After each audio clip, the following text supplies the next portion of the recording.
Good evening, everyone, wherever you are, and we thank you so much for tuning into tonight's Miami men's hockey here on Red Hawk Radio. My name is Andrew Rose. I'm here for the pregame show to talk Miami hockey. It's Miami versus St. Cloud State in an NCHC matchup, one that surely should not disappoint between these two top teams. It's the Miami RedHawks versus the St. Cloud State Huskies. This should be a fun one, like it was last night. Unfortunately for the RedHawks, they fell to the Huskies 5-2. That one was fairly close up until kind of the middle point of the third period, and that's kind of where the wheels fell off for the RedHawks versus the Huskies. But here we go, fresh night of hockey. The RedHawks are trying to get it back here against the Huskies and hopefully pick up their first win in quite some time. Had their last win last year versus St. Cloud State. But overall, in the rivalry, it's 19-33-6. St. Cloud State winning the rivalry so far. Their last matchup last night, 59th matchup overall in the rivalry. One that spans about 750 miles. St. Cloud State coming all the way from Minnesota. So pretty long way here. And they're trying to pick up a huge win on the road here in Oxford. So far, back to 2019, I'll give you the recent stats for the RedHawks versus the Huskies. The RedHawks are 2-8-2 versus the Huskies dating back to 2019, the 2021 and the 2021 season. They went 1-2-1 last year versus St. Cloud State. And here's a little glimpse into even bigger history for the RedHawks. They're 2-16-2 in their past 20 versus the Huskies. St. Cloud State has absolutely had the RedHawks numbers in the past 20 games, and they're hoping to continue their hot stretch in this season. Second in the NCHC, trying to keep pace in one of the very tough divisions in the NCAA, trying to keep pace with North Dakota. Second place so far, but North Dakota definitely one team that is the real deal in the NCHC.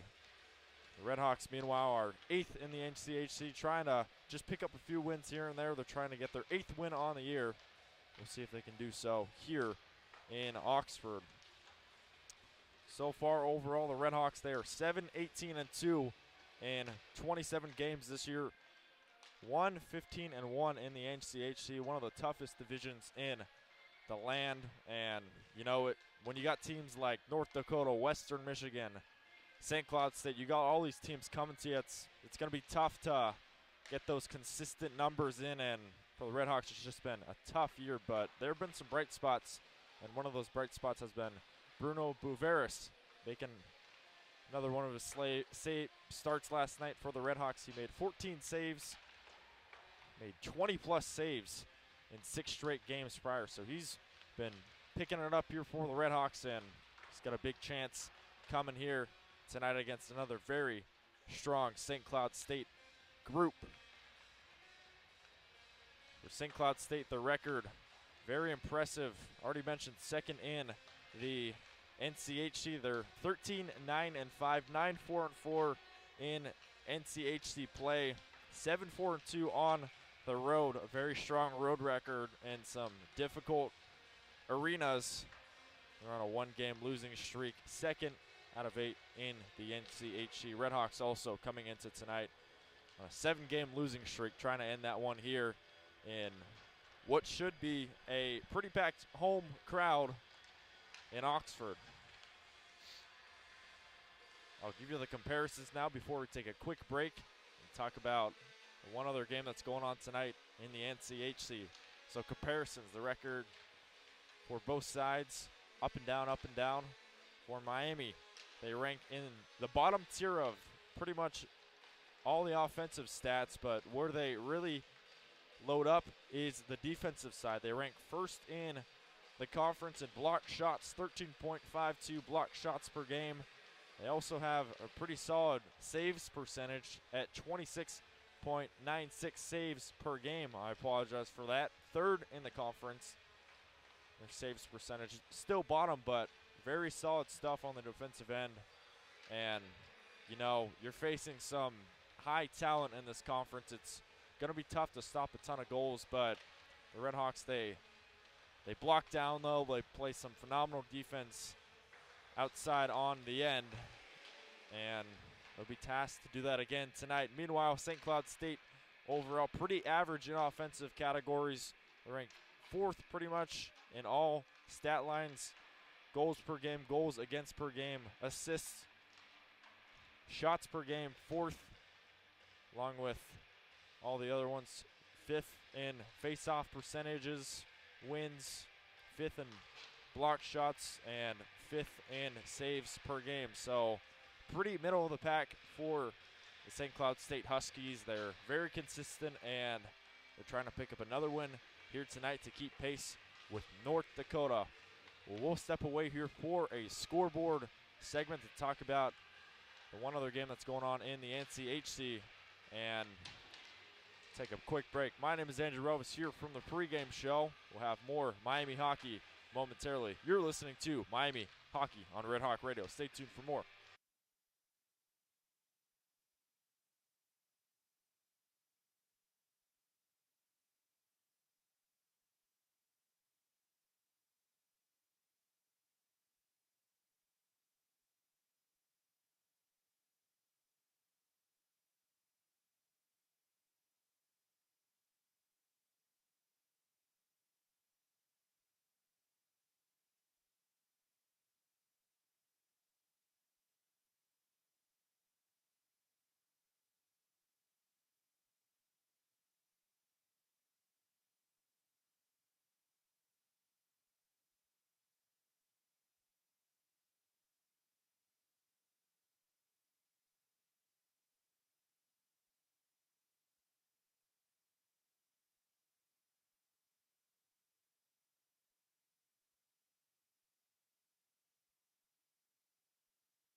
Welcome back to Steve Coach Cady Arena. My name is Andrew Relvas here for Red Hawk Radio's presentation of Miami Hockey.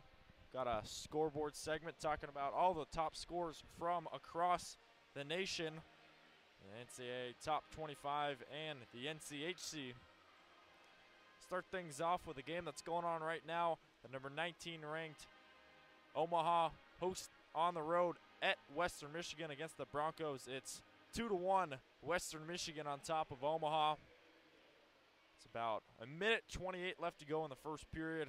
Western Michigan Broncos ranked 14th, trying to keep pace in the NCHC.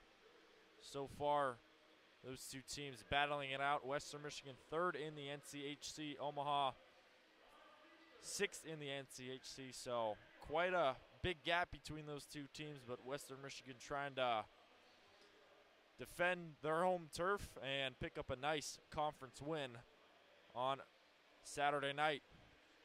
Some games that are set to begin same time as ours. Notre Dame Fighting Irish on the road at Madison, facing off against the Wisconsin Badgers, the 4-ranked Badgers, trying to continue their exceptional season, facing off against the Big Ten team in the Fighting Irish. Starts off at 7 o'clock, like I just mentioned. Quinnipiac, the number 5 ranked team in the nation, on the road at Clarkson. Should be a fun one. Quinnipiac went quite a long ways last year. They had a exceptional season last year where they eventually won it all, and they're trying to follow that up by going back-to-back. Should be an entertaining matchup in that conference. We'll see if Quinnipiac can do so as that game continues. The number 10 Providence Friars on the road at Maine, the number 7 team in the country. That should be an entertaining matchup between two top 10 teams. Have that for you all night long, talk about that. But that's going to be another, probably the matchup of the night that everyone's circling. One of them. The other one, probably the matchup of the night, just based on kind of the brand name, the two teams, how close they are. A Midwest rivalry between the Michigan State Spartans and the Michigan Wolverines. That's an 8:30 start. Big Ten classic between two teams that don't particularly like each other. That'll start off at 8:30. Michigan 11, Michigan State 9. Spartans versus Wolverines. What more can you ask for in hockey? That'll kick off at 8:30 Eastern time. A fun Big Ten matchup. Back to the 7 o'clock slate. UConn, the Huskies, facing off against the Massachusetts Minutemen in Massachusetts. The 12-ranked Minutemen trying to take down their conference rival at 7 o'clock. Cornell, the number 13th ranked team in the nation, the Big Red, facing off against Union. That should be a fun one on tap. Few more games after this. Number 17th ranked New Hampshire facing off against Merrimack. That should be a fun one to watch. Lastly, going back to sort of the West Coast, the Arizona State Sun Devils facing off against Alaska Fairbanks. Sun Devils are going to be NCHC teams. They're going to be one of the teams next year. They're trying to continue their amazing season. They played the RedHawks earlier this year. The RedHawks, they won 1 of 2, and Arizona State just trying to build up that brand, pile on some more wins before they head off to arguably one of, if not the best conferences for hockey in the country. It'll be interesting to see how the Sun Devils do next year in a new conference. That one tips off at 7 o'clock versus Alaska Fairbanks. 2 more games that already went final. Penn State Nittany Lions lost 3-0 to the Minnesota Golden Gophers, the 8th-ranked team in the country. Minnesota, phenomenal season as they pick up another huge conference win. Mercyhurst just beat the number 20th ranked RIT, Rochester Institute of Technology, 3-2, the final score there. Mercyhurst getting a huge W in their conference. Well, that's going to do it for the scoreboard segment. I'll come back in just a little bit to talk strategy and how the RedHawks can take down the Huskies in an NCHC affair. And then I'll hand it over to Luke and Jeff, your color and play-by-play broadcasters for the rest of this one. We'll step away. You're listening to Miami Hockey here on Red Hawk Radio. My name is Andrew Relvas. Don't go anywhere. We'll talk strategy in just a little bit.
Welcome back to Steve, Coach Cady Arena here in Oxford, Ohio. My name is Andrew Relvas for the pregame show talking Miami hockey. It's the RedHawks versus the Huskies in an NCHC matchup. RedHawks, like I mentioned, coming into tonight with a record of 7-18-2. They had 8 wins last year, trying to get win number 8 tonight versus the Huskies. And they haven't had a winning season since 2014-15, but hopefully this is year. You know, they've got plenty of youth. They've got plenty of energy, especially coming in to a home arena. We'll see if they can bring it here tonight. But overall, tough one for the RedHawks last night. They fell to the Huskies 5-2. That was a game back and forth. And, you know, it just didn't go the RedHawks' way. They had them for about midway through, but then at the very end, it was just a tough one for the RedHawks. A few RedHawks stood out, however. It was Raymond Vitolins, who had a goal in the second period, a power play goal, his 5th of the year. John Waldron as well added on one in the third. It was 4-1, and then he made it 4-2. Got his 3rd of the year. He also had an assist. John Waldron has definitely been consistent here for the RedHawks. Same with Raymond Vitolins in his first year for the RedHawks. Matthew Barberlini. P.J. Fletcher also assisted on both of those. They've been those type of players for the RedHawks. They've been so phenomenal. P.J. Fletcher, 12th in NCHC scoring. He's got 12 goals on the year and 17th in points with 23. Definitely a consistent finisher. He pretty much fills all the stat sheets. Didn't get a goal last night, but hopefully tonight is the night we see a P.J. Fletcher goal. He's due for one. John Waldron, another one of those guys, very consistent shooting-wise. 14th in shots with 71. I expect a ton of those shots tonight here versus St. Cloud State. And the RedHawks, they scored a power play goal last night. They've been really solid cleaning it up, especially recently on the power play. We've got a guy named Matthew Barbolini, 12th in power play goals, who, you know, all it takes is just one shot to get into a groove. He has 3 power play goals. Hopefully get a 4th tonight. If not, at least contribute anywhere. RedHawks are definitely going to use it. And one more guy that the RedHawks have definitely been lucky to have, it's been Jack Clement. The RedHawks, one of the top teams in the NCHC in block shots. They've got a guy who is 9th in block shots, and that is Jack Clement with 36. So, you know, defensively, you want to call Jack Clement your quarterback. He's that guy. He's just been so consistent on the defensive end, blocking all those shots, making life tough for conference teams and out-of-conference teams, and hopefully he'll be that guy for the RedHawks tonight. Going over to the St. Cloud State Huskies side, 5-2 win for them last night. Jack Pert had a goal in the first, his 3rd of the year. 2 assists as well. He was probably the player of the game for the Huskies last night. Zach O'Cabe had another one in the first, the power play goal. That would make it 2-0. His 7th of the year. Also an assist on last night's game. Dylan Anhorn added another one in the second period, 5th of the year. Just continues to be a very solid player for Brett Larson's squad. Barrett Hall, another goal last night, 6th of the year in the 3rd, and Cooper Wiley scored one in the 3rd, his 2nd of the year. An assist as well. Dominic Bassi also, 18 saves, only let in 2 goals against the RedHawks. You know, it's the NCHC, one of the toughest conferences in the country, but to block, not let in 90% of your shots, that is definitely something to be proud of. And just like Bruno Buveris, the RedHawks goalie, who he gave up 5 shots, but he was really consistent all throughout, especially in that North Dakota series. He had 20-plus saves 4 straight games prior, and for Buveris, it was something similar to that. 6 straight games prior of 20-plus saves. So Buveris and Bassi have been hot, and it's going to be that type of environment tonight. So keys to the game. How can the RedHawks take down the St. Cloud State Huskies, who they have not had their luck with, especially in recent stretches? Well, the one thing is they're going to have to control the puck in the faceoff. That's where it starts off. You just got to control pace. You got to control the tempo here at home. You got a phenomenal student section. You've got the home field advantage. You've got pretty much everyone here on your side. Just make it tough on the St. Cloud State Huskies, and that all starts with winning the faceoff.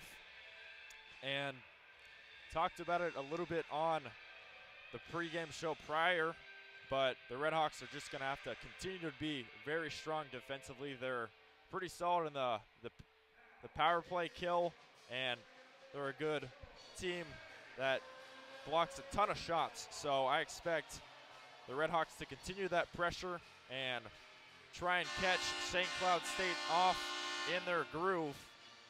You know, they're second in the NCHC for a reason, trying to keep pace with North Dakota. So we shall see if the RedHawks can kind of catch them off guard and take down a very good St. Cloud State Huskies team coached by Brett Larson, who has really brought this team to even greater heights. Hasn't had a losing season, and they've just been so good under his watch. It'll be a tall task for the RedHawks, but we'll see if they can catch a few breaks here and there and put some fire in their skates here at home. That's going to do it here for the pregame show. My name is Andrew Relvas, talking RedHawks hockey all pregame long. I'll send it over to Luke and Jeff momentarily for the beginning of this one. Thanks so much for tuning in. Be back for more with the rest of this game.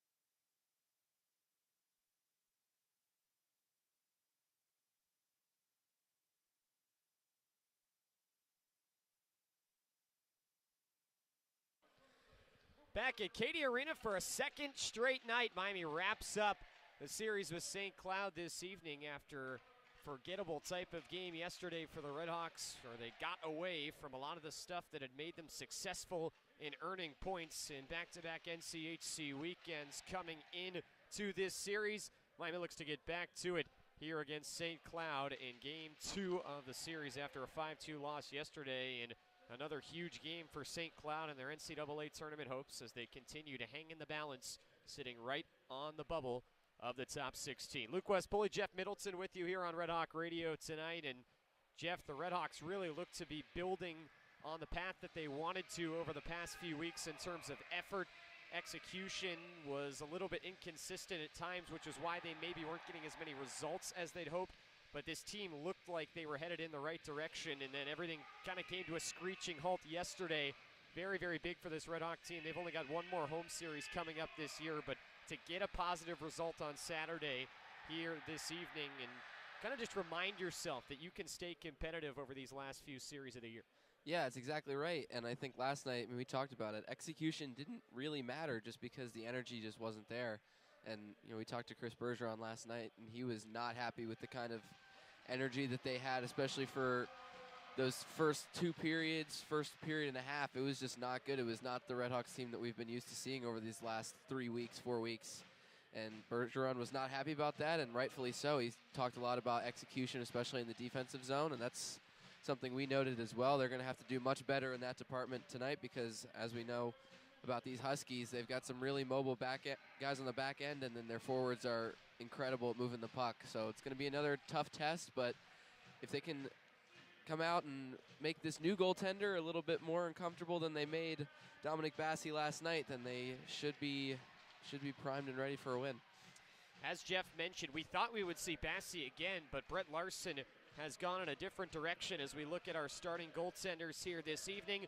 For the St. Cloud Huskies, it is Isaac Posch who's appearing in his fourth game of the year.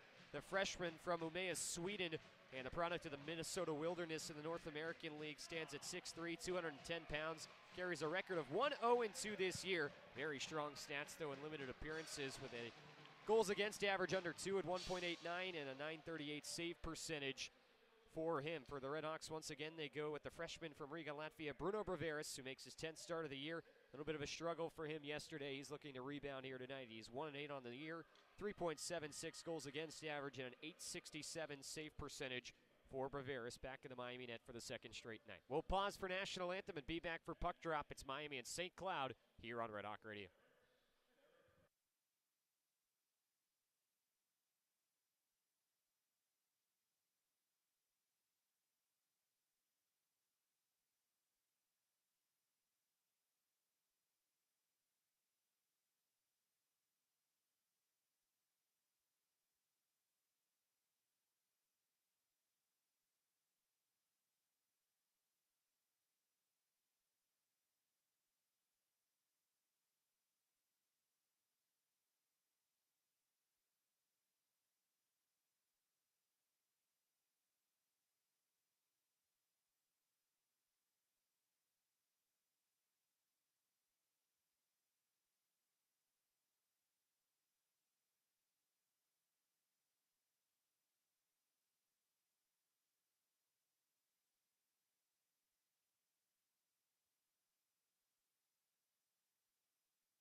Back here at Cady Arena, Luke West, Poley, Jeff Middleton alongside as we are getting set to go between Miami and St. Cloud State here from Cady Arena.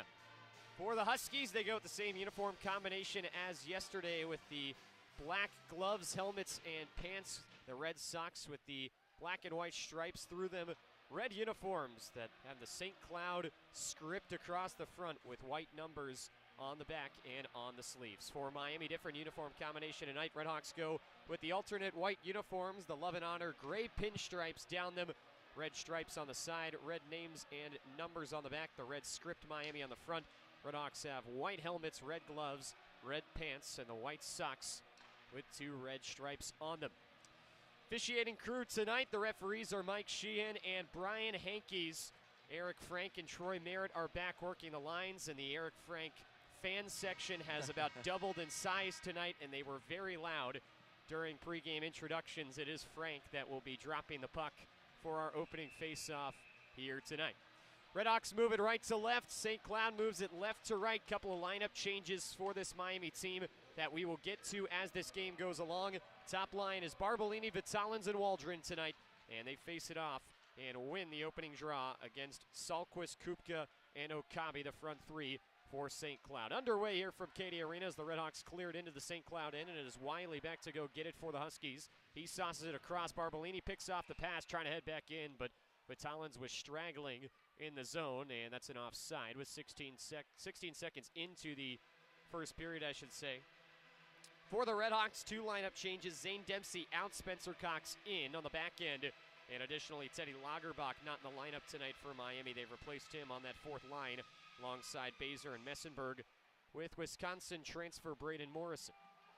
RedHawks win the neutral zone draw and cleared into the St. Cloud end. Takes a funky hop off a piece of metal on the glass, and that allows St. Cloud to clear it down the ice. It falls short of icing, and the Huskies race it down. It's Okabe in the near corner, dancing through traffic, tried to throw it out front. Bavaris paddled it aside. Puck pops up in the air, still loose in front, and finally it's cleared up to the right point, where Lutke shoves it back in deep for the Huskies. Barbolini battling with Zach Okabe, alternate captain for SCSU, ends up with it on the near wing. He'll throw one on net from the hash that goes well wide. Bavaris with a stick on it just for good measure. And now with the puck in the near corner, it's Clement poking it up the half wall for Raymond's Vitalins back out to center. Minute gone by in this first period. Miami gets most of their top line off as the puck flies high in the air out near center ice. And Fletcher tracked it but couldn't push it through Miettinen. He'll shove it in deep and chase after it. Draft pick of the Toronto Maple Leafs. In on the forecheck, RedHawks break out down the far side, and Fletcher grabs the loose puck and heads forward with speed, shoves it out in front with one hand, saved by Posh, and he holds on. With 18:36 to go in the first period, Posh making his 4th appearance tonight for Brett Larson, and that's his first save.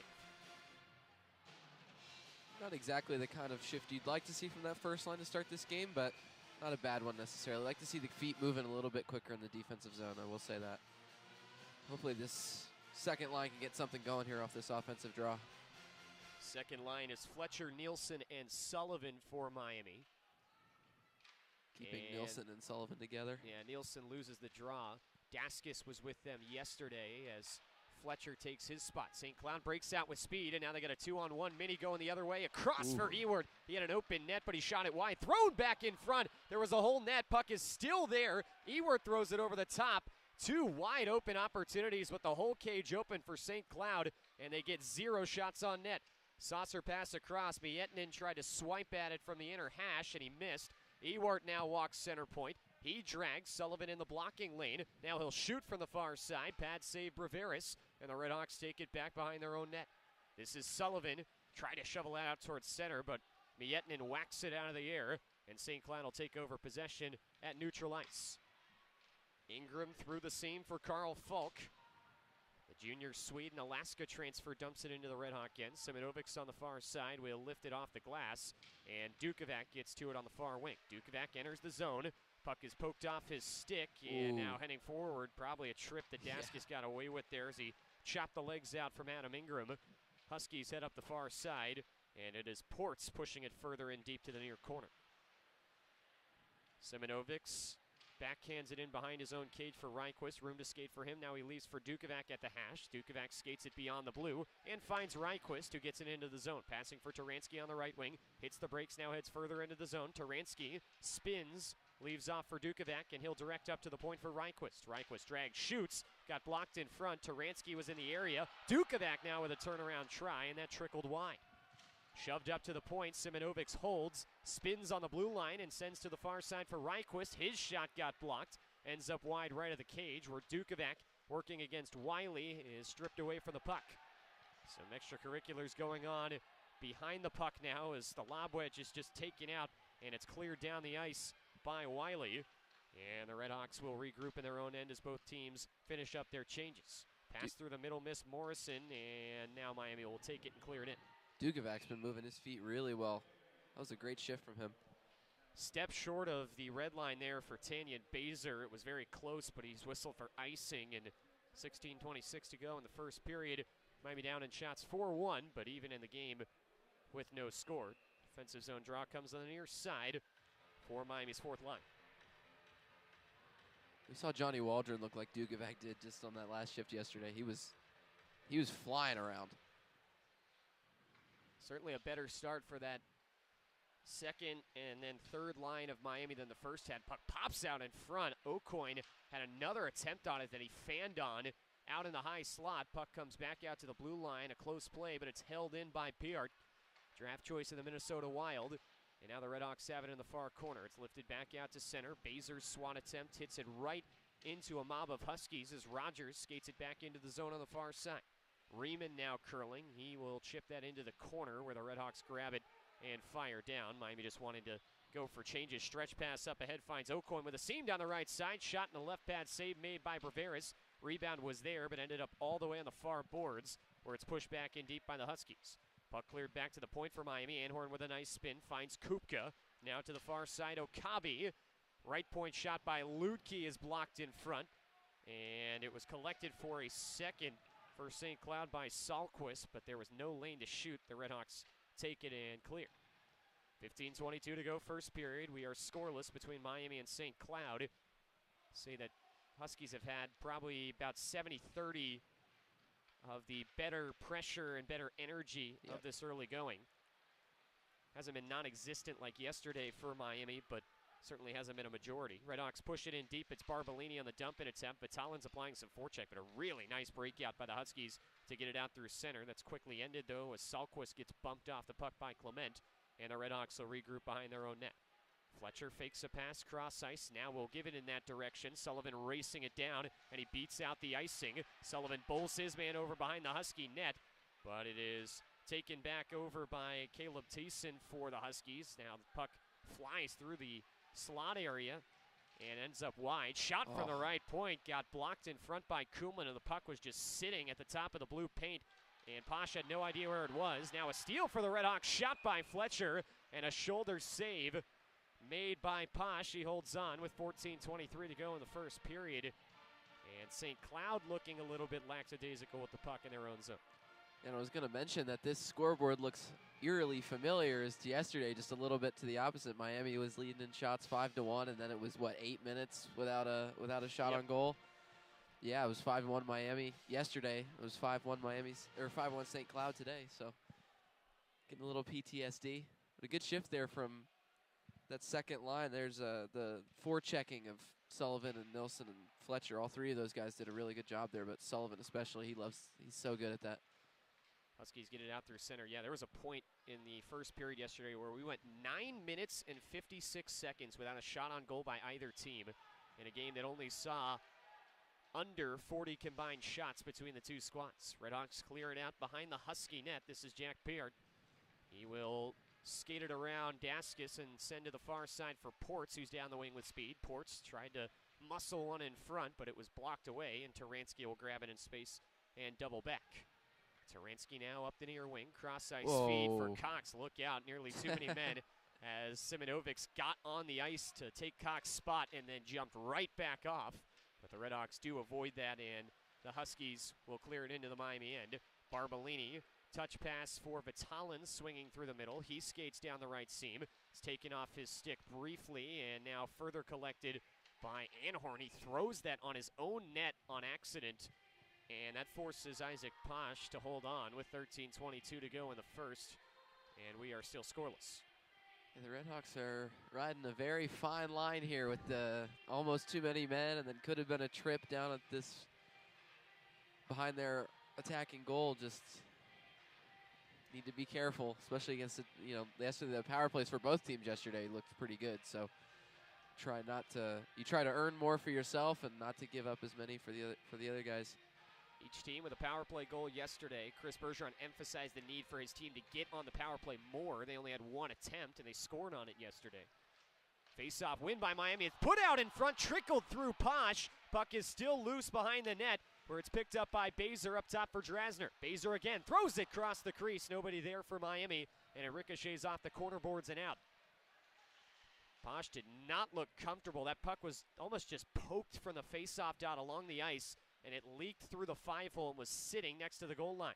Morrison now with speed down the right wing. He shoots, pad save, rebound out in front, and Messenberg was stoned. It's iced all the way down on the one-timer by Sahlquist, and Drasner gets to it. Wow, that is not really a skill line for Miami with Morrison, Messenberg, and Baser, but they had the Huskies pushed on their heels as the RedHawks take the shots lead at 6-5. Still no score with 12:45 to go in the first. I think you mentioned it's not really a skill line, but all three of those guys can really move their feet, especially Baser and Morrison, those two wingers. Those guys can really move, and you saw Morrison there just glove a puck out of the air and take it himself. Rush the other way for St. Cloud. Sahlquist's attempt to pass it in front got blocked back to him by Clement. Puck now in the near corner where a 2-on-2 battle is ensuing for it, and Nielsen will shovel it out, but right to Carl Falk on the far side in the corner. It's pushed back behind the Miami net, where Moulton is there to grab. Clement lofts this one in. Ewart gloves it down and puts it into the corner. Now he'll wrap it up near the St. Cloud bench. Pass through the middle, looking for the swinging Riemann. Didn't find him cleanly, but now he walks into it. Headed down the left side. His shot got blockered aside by Braveris. Behind the net now it's Clement twisting it up the near side, and icing is waved as it came within a couple of inches of a couple of Husky players, and Eric Frank says that puck got a tip. Back in neutral ice, Miami getting their first line back on. Puck rolls into the RedHawk end as Kumlin will leave it off for Cox. LIU transfer wraps it up for Barbolini. And now Vitalins pushes further for Kumlin. He got delayed at the blue line, just kind of bobbled the puck, and Barbolini checked that Waldron was a step too early. It is touched up offside.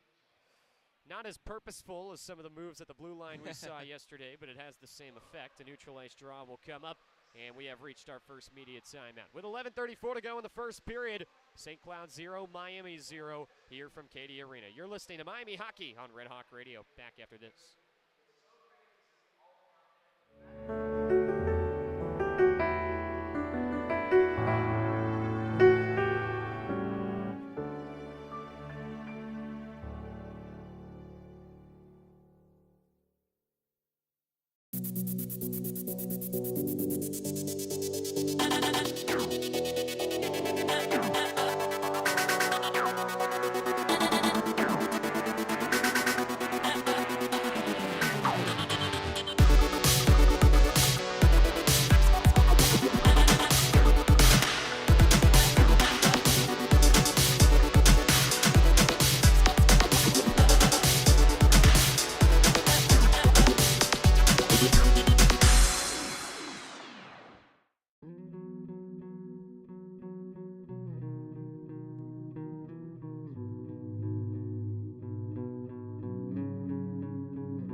Poley, Jeff Middleton back with you. Neutralized draw coming up with no score between Miami and St. Cloud as we approach the midway mark of the first. 11:34 left to go. Here on Saturday night, third to last home game of the season for the Miami RedHawks, as they will be back here coming up in a few weeks. Miami will be off next weekend before heading to Denver to take on the Pioneers. And then the RedHawks will host Omaha first weekend of March to close out their home schedule. St. Cloud has moved it to the offensive end. Mietnin with a shot that hit his teammate in front. That was Barrett Hall. Puck popped in the air. Hall now forces a turnover, finds Mietnin. Cross-ice pass. Werner tried to spin it through the middle, but ended up behind the net.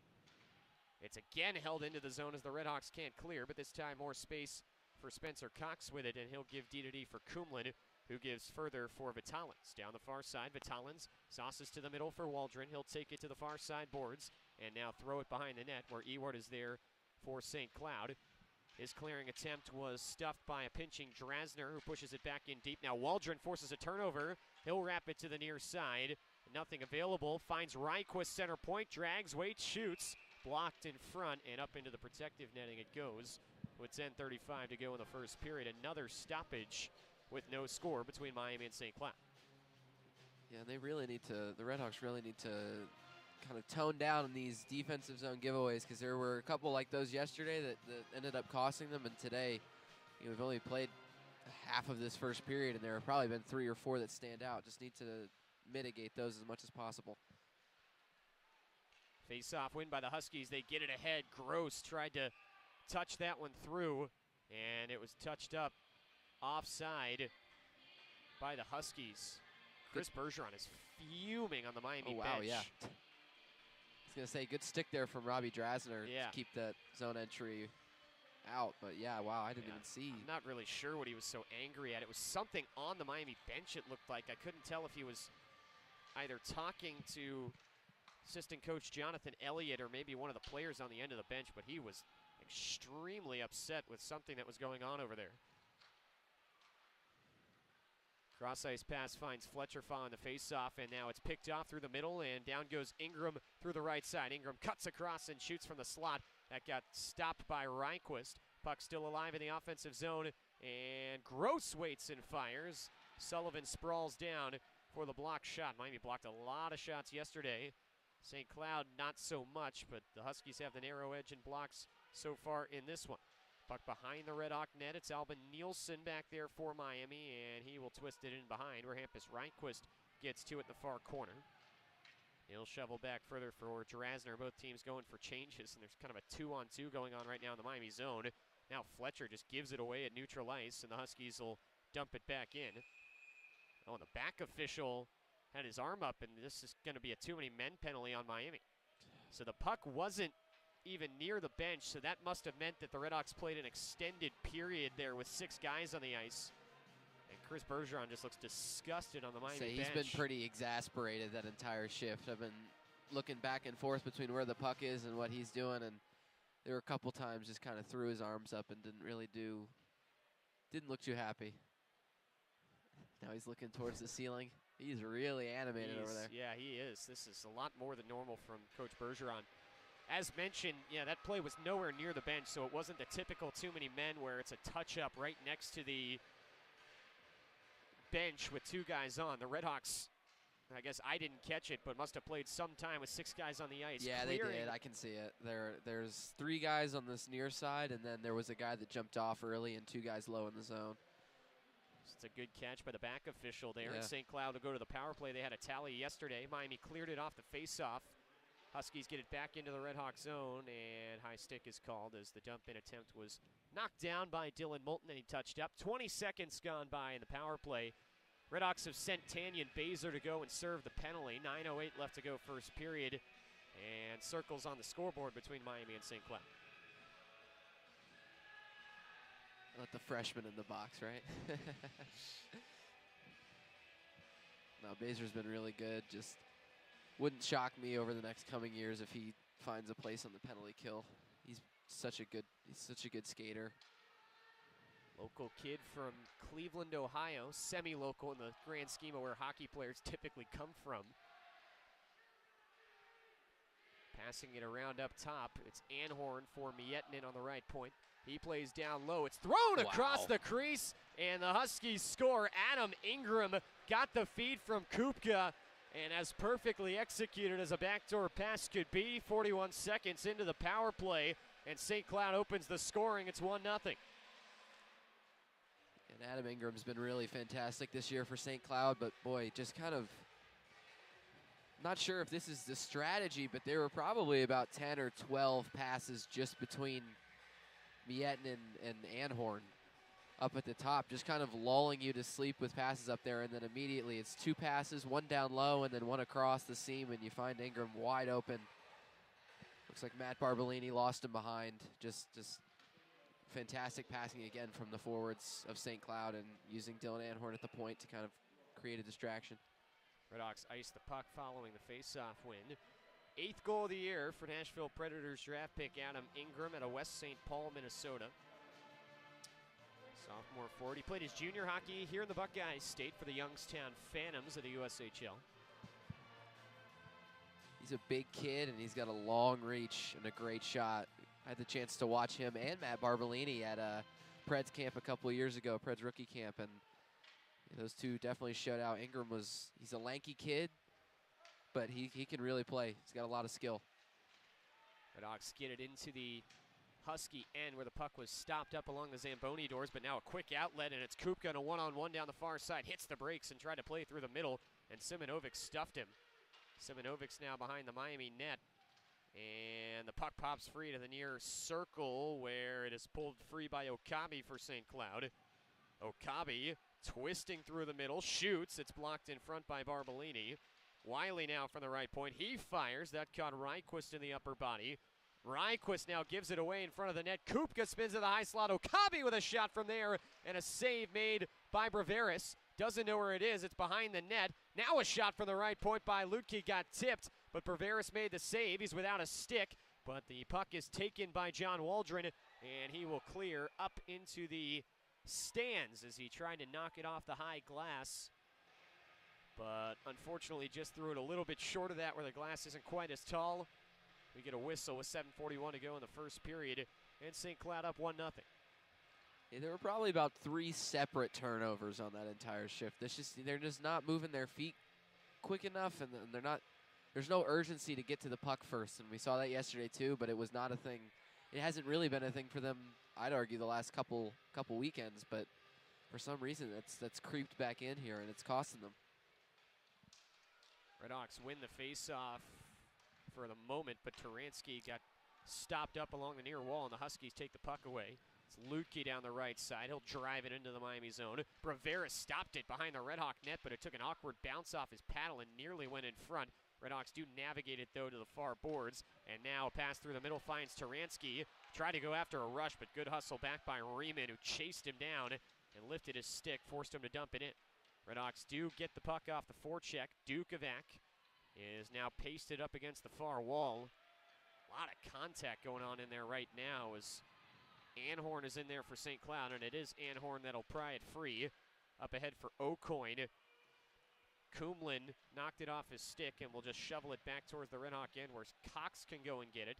He gets hit, but gets it up ahead for Taransky. Taransky down the left side, floats this one in.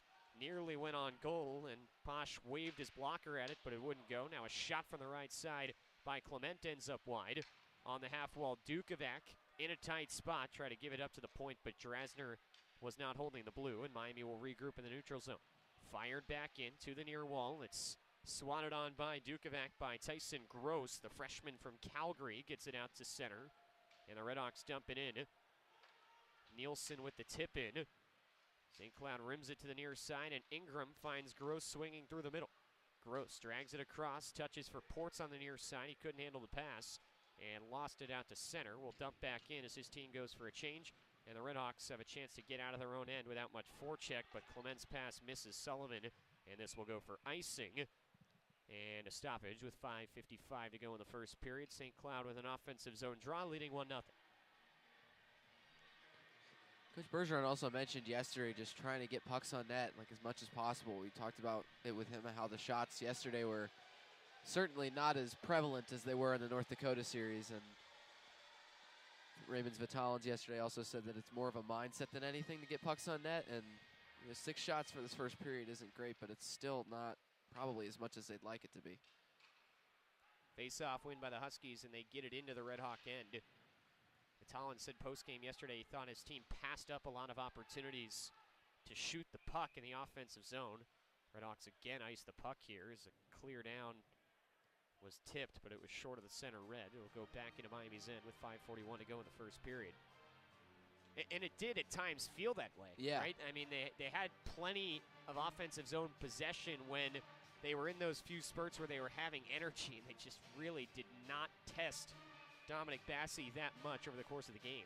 Especially for a goalie that wasn't moving all too well either. No. Like there were a couple plays where he was way out of his net and the puck either bounced away or they just didn't. They just tried to look for the cute option, and that can't happen, especially against a team like St. Cloud. And especially the way that pucks were bouncing, like you said yesterday, when you're making the extra pass, it just never worked out for Miami. Huskies have it in the offensive end. It is played out in front, and Relvas selects not to cover. He'll just paddle it to the near side boards where Hall blows a tire, and that will allow Clement to skate it out to center, get it across the red, and dump in. Miami's been pinned in their end for so long, they'll have to go for changes. Cooper Wiley on the near side, plays it through the middle, looking for O'Coin on the far boards, but it missed him. Ryquist clearing attempt, though, as he tried to one-time it out, got blocked, and it's shoved right back in deep in the RedHawks zone.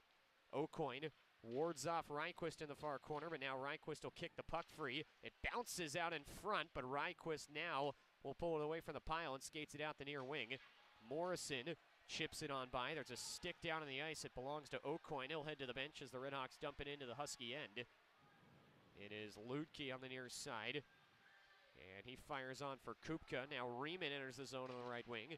Threw one near the front of the net that was kicked aside by Simonovics. Puck is back to Riemann in the corner, and he gave up for Jack Rogers, whose pass towards the front got deflected. Riemann will hold the zone at the left point.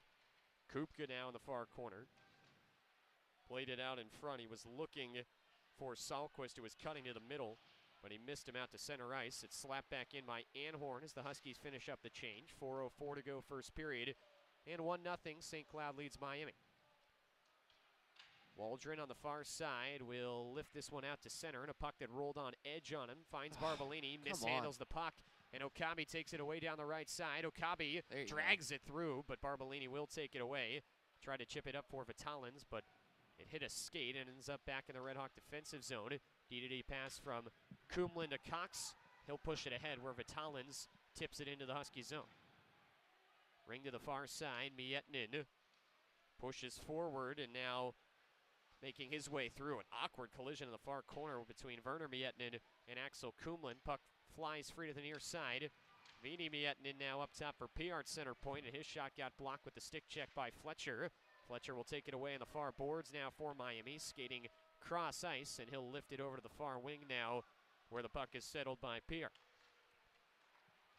Approaching 3 minutes to go in the first period with the Huskies up 1.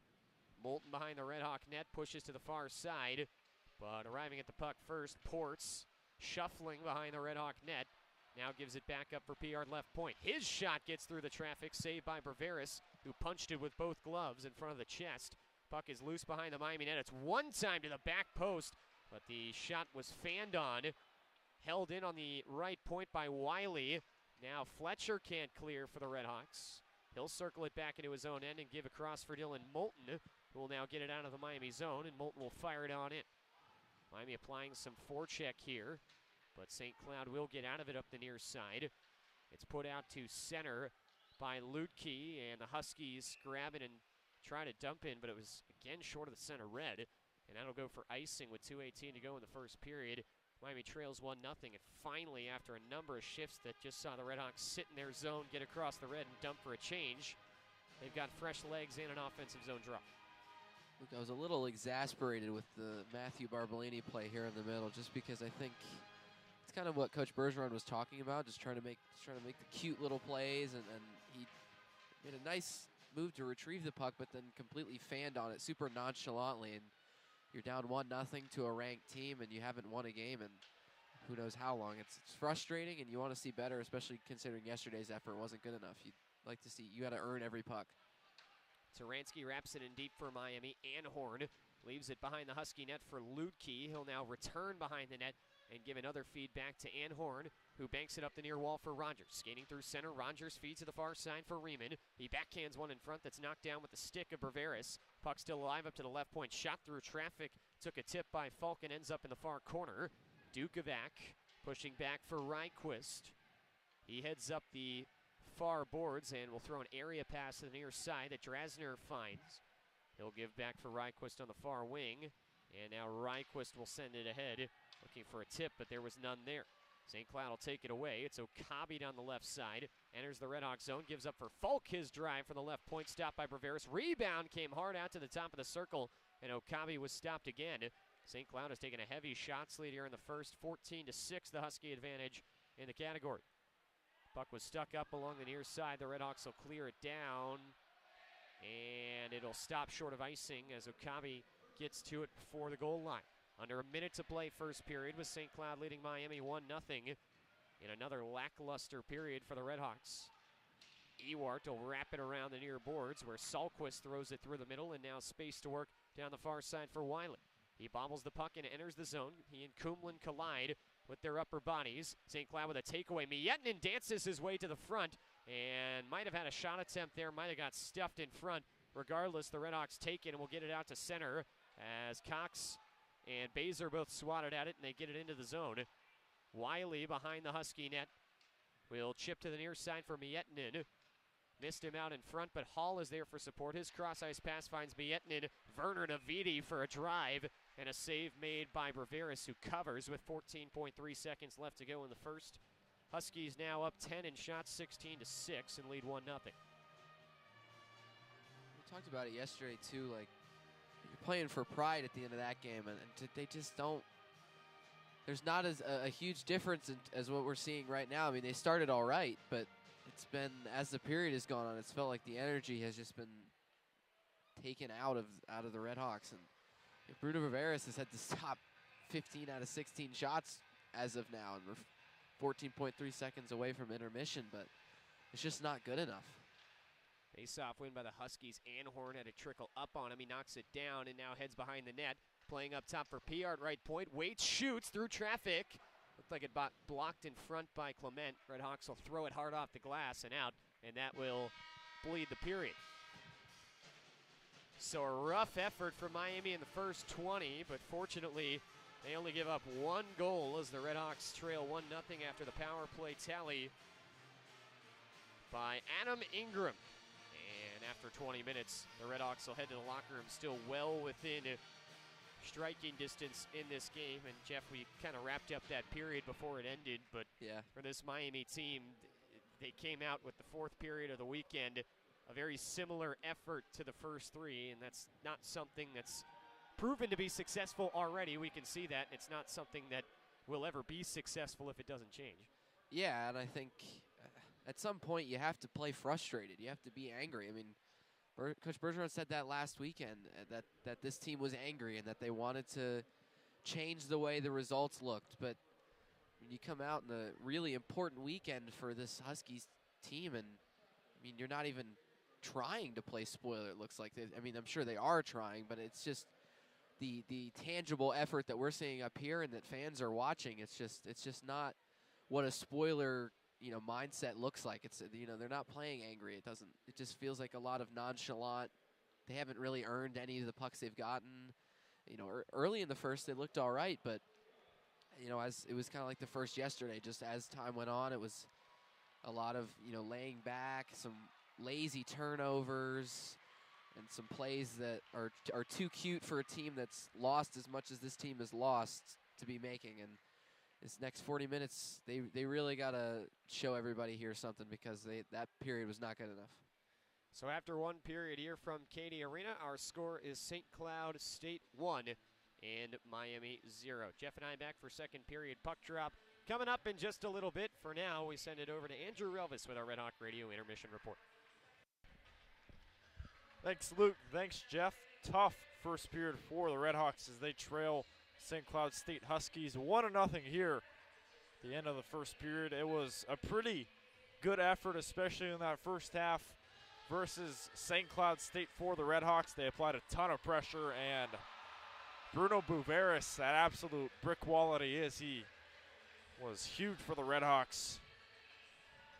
But kind of the wheels fell off at that middle point of the third period, or excuse me, the first period. About, I want to say it like 9 minutes left, 8 minutes left, somewhere in there. It was a dumb penalty on the Redhawks. It was a too many men on ice penalty that kind of led to a wide open opportunity for a St. Cloud State goal, which was scored by Adam Ingram, the sophomore from West St. Paul, and he brought kind of a gimme goal right to them. It was a great opportunity. It was a combination of 2 to 3 passes, just front and back behind the net, and then Ingram was right there, right place, right time, knocked it in, and got a phenomenal goal to give the St. Cloud State Huskies a 1-0 lead versus the RedHawks. But luckily for the RedHawks, that was the only goal. They got lucky at some points. They may have gotten a few penalties bailed out here and there, but they played some pretty decent hockey, especially on the defensive end. But Jeff was talking about it. You got to pick up the pace. You got to be treating this like it's your last hockey game that you're going to be playing.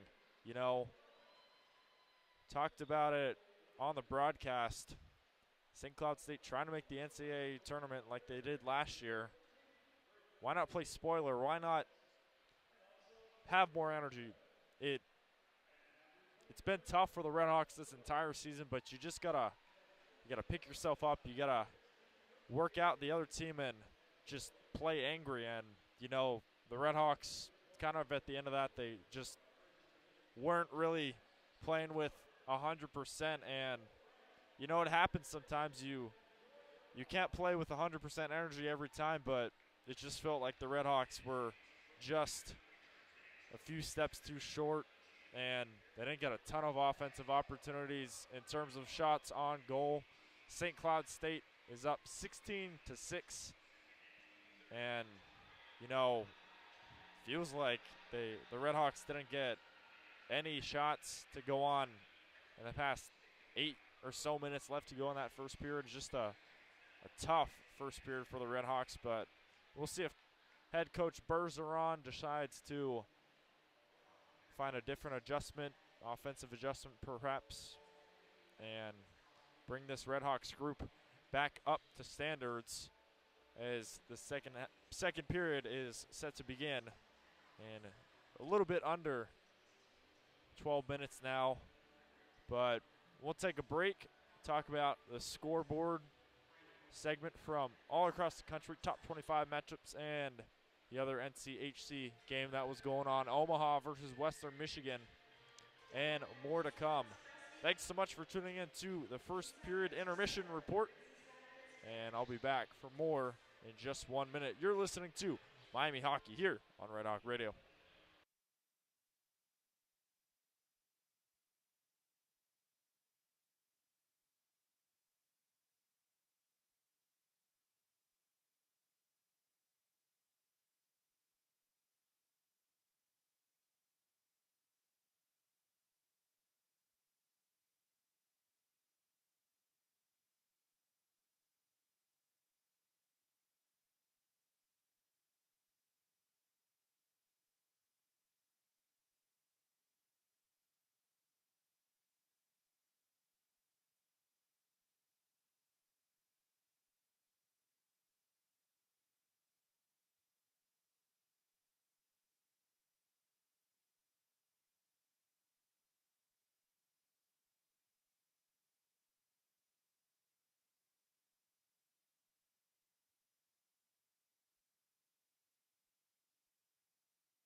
Welcome back to Steve Coach Cady Arena. My name is Andrew Rose, and I'm here for the scoreboard segment, talking about top 25 matchups and the only other NCHC game going on currently.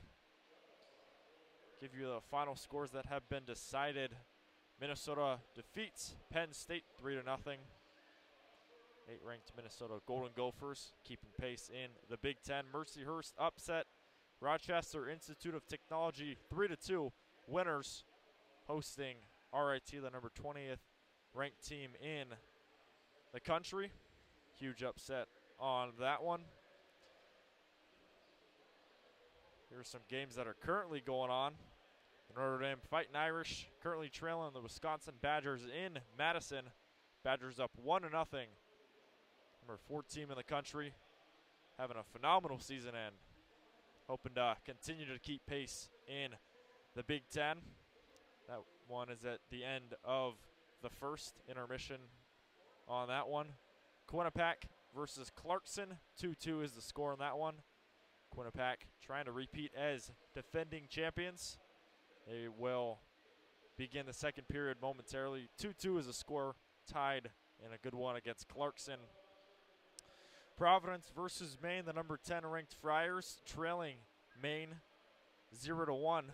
Maine, the number 7 team in the country, trying to make the NCAA tournament. Would be a huge win to take out their eastern foes in the Providence Friars. 1-0 is the score in that one. Yukon Huskies versus the Massachusetts Minutemen. 1-0. The Minutemen lead the Huskies at home. That one set to begin the second period momentarily.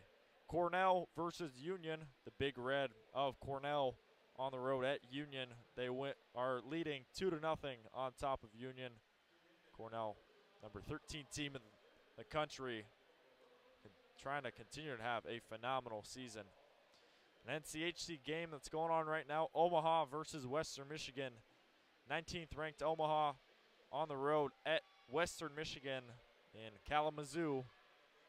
The Broncos up 2-1 at the end of the second period. Third period action set to begin shortly. Western Michigan, third place right now in the NCHC, trying to hopefully leapfrog St. Cloud State. Would be a huge way to do it at home, and hopefully jump St. Cloud State. New Hampshire versus Merrimack. Merrimack up 2-1 on upset alert there. Number 17 ranked New Hampshire trailing Merrimack. We'll see if New Hampshire can bring this one back at the end of the first period. Alaska Fairbanks versus Arizona State. ASU tied 1-1 with Alaska Fairbanks. The Sun Devils trying to make the NCAA tournament again. Would be a huge way to do it if they win tonight at home in Tempe. And then the only other games yet to begin, Michigan State versus Michigan. Probably the biggest game of the night. The Wolverines versus the Spartans. What a fun rivalry that is in Ann Arbor. That one begins in about 45 minutes. And that will do it for the scoreboard segment. I'll keep it here for some keys to the game for the RedHawks. How can they, coming into the second period with a different mentality, a different intensity, how can they take down the Huskies? Well, first off, they got to just be more aggressive. The RedHawks, at the start, they were really aggressive. I loved that intensity from Miami. They played with full intensity. They really limited a ton of shots for St. Cloud State, but kind of halfway through that first period, the wheels fell off for the RedHawks defense, and a dumb penalty kind of gave a huge opportunity to St. Cloud State, which they did not squander. It was a pretty easy goal from Adam Ingram, who was right in front of the net. Good combination of passes, and that's how we got our score. But the RedHawks, they just got to, from start to finish, I got to see some new aggressiveness and, play for your home team. The RedHawks arena here, it's pretty full. You got a ton of students coming out here to support. You got a ton of Oxford residents coming out here to support. Why not show up for the home team and just bring that full RedHawk mentality? Just can't give up, and that's what happened in the first period. But hopefully a script change on the defensive end. And hopefully the RedHawks bring this one back. Also offensively, the RedHawks, they're being outshot by 10, 16-6 at the end of the first period. I'd like to see the RedHawks get more shots than the Huskies in this one. It's easier said than done, but just even if they're not high quality shots, just try and outshoot St. Cloud State, because who knows, you might get one or two of them to fall in if you catch Posh off, but I don't know. It's up to the RedHawks to get that done. Hopefully PJ Fletcher, Raymonds, Vitolins, and company can get this train rolling for the RedHawks as we begin second period play in just a minute. So hopefully a newfound intensity for Miami. They can just kind of turn it up a notch and get the RedHawks going here, get the home crowd going, and get this arena rocking like we all know it can be. That's going to do it for the first period intermission report. I'll send it over to Luke and Jeff for the beginning of the second period momentarily. You're listening to Miami Hockey here on Red Hawk Radio. My name is Andrew Relvas. I'll be here for the second period intermission report once that begins. Thanks so much, and be back for more hockey with Luke and Jeff in just 1 minute.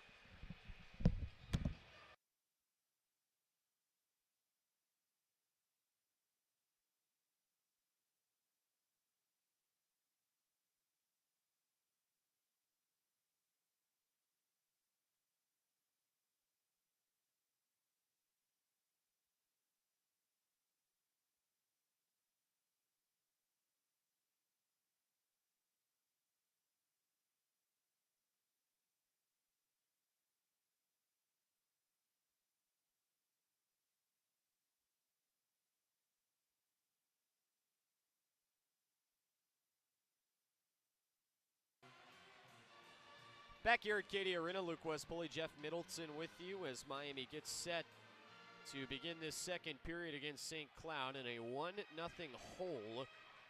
Pretty good crowd here, certainly better than last night for Miami at Cady Arena. It's about 80% full, I'd say, in the low bowl as the RedHawks, once again, Jeff, were outplayed pretty badly for a fourth straight period here this weekend, and you know, you're very fortunate that you're down a goal, you're still within the game. RedHawks in this position yesterday came out pretty strong in the second period and then did it again in the third. It was just an issue of sustainability, so you know, we'd like to say that this RedHawk team maybe, you know, needs something that they haven't had, but that's not necessarily true. They have come out of periods with energy this weekend. It just hasn't really lasted, and I guess we could just have to see over these next few minutes what will happen for this RedHawk team. Yeah, and I think that you're playing for pride still, but you can still win this game. I mean, you're down 1-0. Yesterday you were down 2-0 in this spot. So you're fortunate, like you said, you're fortunate to be in this position. You can still absolutely come out and win this game. We saw yesterday in the third period, John Waldron just kind of took everything into his own hands and scored 13 seconds in to put the RedHawks down only by 1. And it was just a matter of just taking advantage of the opportunities you're given. We saw a lot of that last weekend and even some of the weekends before that. But you have to do it consistently throughout 60 minutes if you want to win these games, especially against St. Cloud. As we've talked about before, their defense and goaltending is just too good not to take advantage of every chance you get. RedHawks move it left to right, St. Cloud right to left. Miami starting with a line of Sullivan, Nielsen, and Fletcher with Clement and Moulton. And the RedHawks win the opening faceoff to begin this period. And Clement throws it down and misses his man. It'll go for icing 10 seconds in. I didn't even see anybody over there. Who was he throwing that to? Yeah, I don't know if he just trying to get it, find a tip off of. Yeah, try and see if he could knock it off somebody in there, but as Jeff said, it was not really in the area of anybody, and so the RedHawks will have a defensive zone draw coming up here 10 seconds into the period. This time the faceoff was won to the wings and then directed right back under the dot. Finally, it's dug free by the RedHawks, who clear it out to center. Piart couldn't connect cleanly with Mietinen, and so the RedHawks will take it left to right. Sullivan enters down the right wing, shoots, blocker save, back out in front. Fletcher had another shot at it, but it handcuffed him, and the Huskies clear. Clement rips it around the near wing, touch pass through the middle, finds Albin Nielsen. He'll leave back for Sullivan now, who gives to Nielsen just inside the blue line on the right wing. He'll wrap it to the far side, where P.J. Fletcher lays a hit on the forecheck, but the Huskies get it back to the near wing where Piart plays it up the boards for Mietnin. Cross corner dump over to the Zamboni doors on the far side, and Cox is stripped cleanly by Kupka. Back for Okabe on the right point. He will bank it in where Anhorn picks it up in the near corner. Over to the far wing. This is Kupka again. Tried to play it toward the high slot, but went under the stick of Okabe. Vitalins will take it, and he'll shovel it into the Husky end. Clearing attempt is held in on the right point. Shot nice through play by Kumlin, and a behind-the-back tip by Vitalins. The puck ends up just wide. Now a pass to the near side for the Huskies. Hits off the stick of Anhorn and goes down for icing. With 18:35 to go in the second period. Still 1-0 St. Cloud, but you can feel a little bit of jump in the Redhawks' step, certainly more so than what we were used to from that first period here in the opening minute and a half. Yeah, I mean, I think there's just more urgency. It just feels like they want to score. There's a initiative there that we weren't seeing before, but now it's about carrying it over for more than a minute and a half in this second period. We got to play the full 20 like that. Redhawks do win the faceoff in the offensive zone. Simonovic plays near wing for Dukovac. His turnaround shot gloved down by Posh, but it's still loose. Redhawks have it on the near wing. Taransky's pass across ends up in the neutral zone where Ryquist will blast it back in. Anhorn in the near corner with Daskis going after him. Plays for Lukey. His pass in front. He is lit What a hit. And Posh comes out to step on it. And Taransky's now got some words for Lukey while he's on the ground. And now the Huskies go after him. Oh my Lord, that was a huge collision in the far corner. I think it was Daskis that laid the hit. Lukey's is having trouble just visibly standing. shaken up. He's kind of keeled over. It's tough to see what area he's really favoring. Might Looks like be his left one leg. of the legs, yeah. Or his right leg? Right leg. He's not putting as much weight on that right leg, and so the Huskies will change. Yeah, wow. I mean, What a he got hit. It's a clean hit. rocked. Got completely flipped over in the far corner, and that meant that the puck, which was on his stick, ended up out in front of the net, where his goalie had to come out and pounce on it to cover up. Yeah, it might be a little behind. He passed it, then it deflected off Taransky's stick right to the front. And the puck was kind of gone when Daskis laid that hit, but still clean. No hit to the head or anything, and there's not going to be a penalty. So just a clean hit that ended up putting Lukey down for an extended period. Redhawks win the faceoff. Waldron got his stick lifted nicely. Simonovic holds the right point and keeps it in. And now Vitalins will play it in deep for Barbolini. He directs further for Waldron at the left point. Gives up Simonovic's right point shot. His stick to side by Posh. Vitalins now from the left point bangs it in. It's Waldron from the near corner. He'll wrap it back to the far side where an errant stick helps out the Redhawks as it keeps that puck in the zone. But St. Cloud will take the loose puck and clear. This will not be icing as Simonovic goes back to get it. He gets pushed into the wall, but leaves off for the Redhawks. And now Morrison skates it up the near side. Got poked by him. It's carried back into the Husky zone by Gross for a second, but then back out to neutralize. Simonovic's back in. He sidesteps, drags to the backhand behind the net. It is poked away from him by Piart. Thrown behind the net by Messenberg, but now the Huskies have it cleanly. And the chip off the glass finds Ingram in neutral ice. He touches ahead. Rogers with speed down the left wing, guarding the puck, circles the Miami net. Heading to the far side, Rogers leaves it off for O'Coin. O'Coin hits the break, sends two Redhawks spinning the other way, and now will shovel it in deep. Two guys are chasing the same guy down in the corner. That's what we talked about that before too. It's just that you can't happen. Chris Bergeron said yesterday there were a couple of goals that really were big defensive breakdowns, and he thought they were really chasing the puck around their defensive zone a lot. St. Cloud has it on the right point. Pierre drags and shoots. That deflects off the high glass, and it is grabbed by Messenberg, who shovels out to Baser. He gets crunched good by Rogers, but the Redhawks do end up with possession, and it's Messenberg who will chip it through. Pierre just short of his blue. Now Baser takes a run at him, but it will be backed up to the Husky zone where a couple guys are playing catch with it. It ends up in Pierre's grasp, and he stretches it ahead. Mietnin couldn't catch the stretch pass cleanly, threading down the middle of the ice. Lost out on a breakaway as a result. He collected the puck in the far corner and tried to give near point for Anhorn, but he missed him, and it's back in the neutral zone. Huskies back in. Werner Mietnin poked from behind by Sullivan. Puck ends up behind the net. Now this is Vidi Miettinen down the far side, and Nielsen will take him off the puck, chip it down, and it goes for icing. Just had enough behind it to go the distance, and the RedHawks will have a defensive zone draw. 15:47 to go second period, 1-0 St. Cloud still. Boy, these Miettinen brothers are something, huh? They're good. They're both extremely skilled players, Werner and Vidi. We saw yesterday a couple plays where it was a Vidi to Werner drop off or a pass across the seam. That's that brother telepathy that they've got. Freshman and senior get to play together for 1 year here at St. Cloud. As it's Kupka from the left point, he shoots through traffic, and it is wide of the net. Anhorn pinching in. He's in the near corner battling with Sullivan. Okabe trying to pull that puck free. Ends up with Salquist behind the net. He gets hit by Kumlin, and the RedHawks will take it away. But Fletcher had it poked away by Kupka, and the puck is back deep in the RedHawks zone.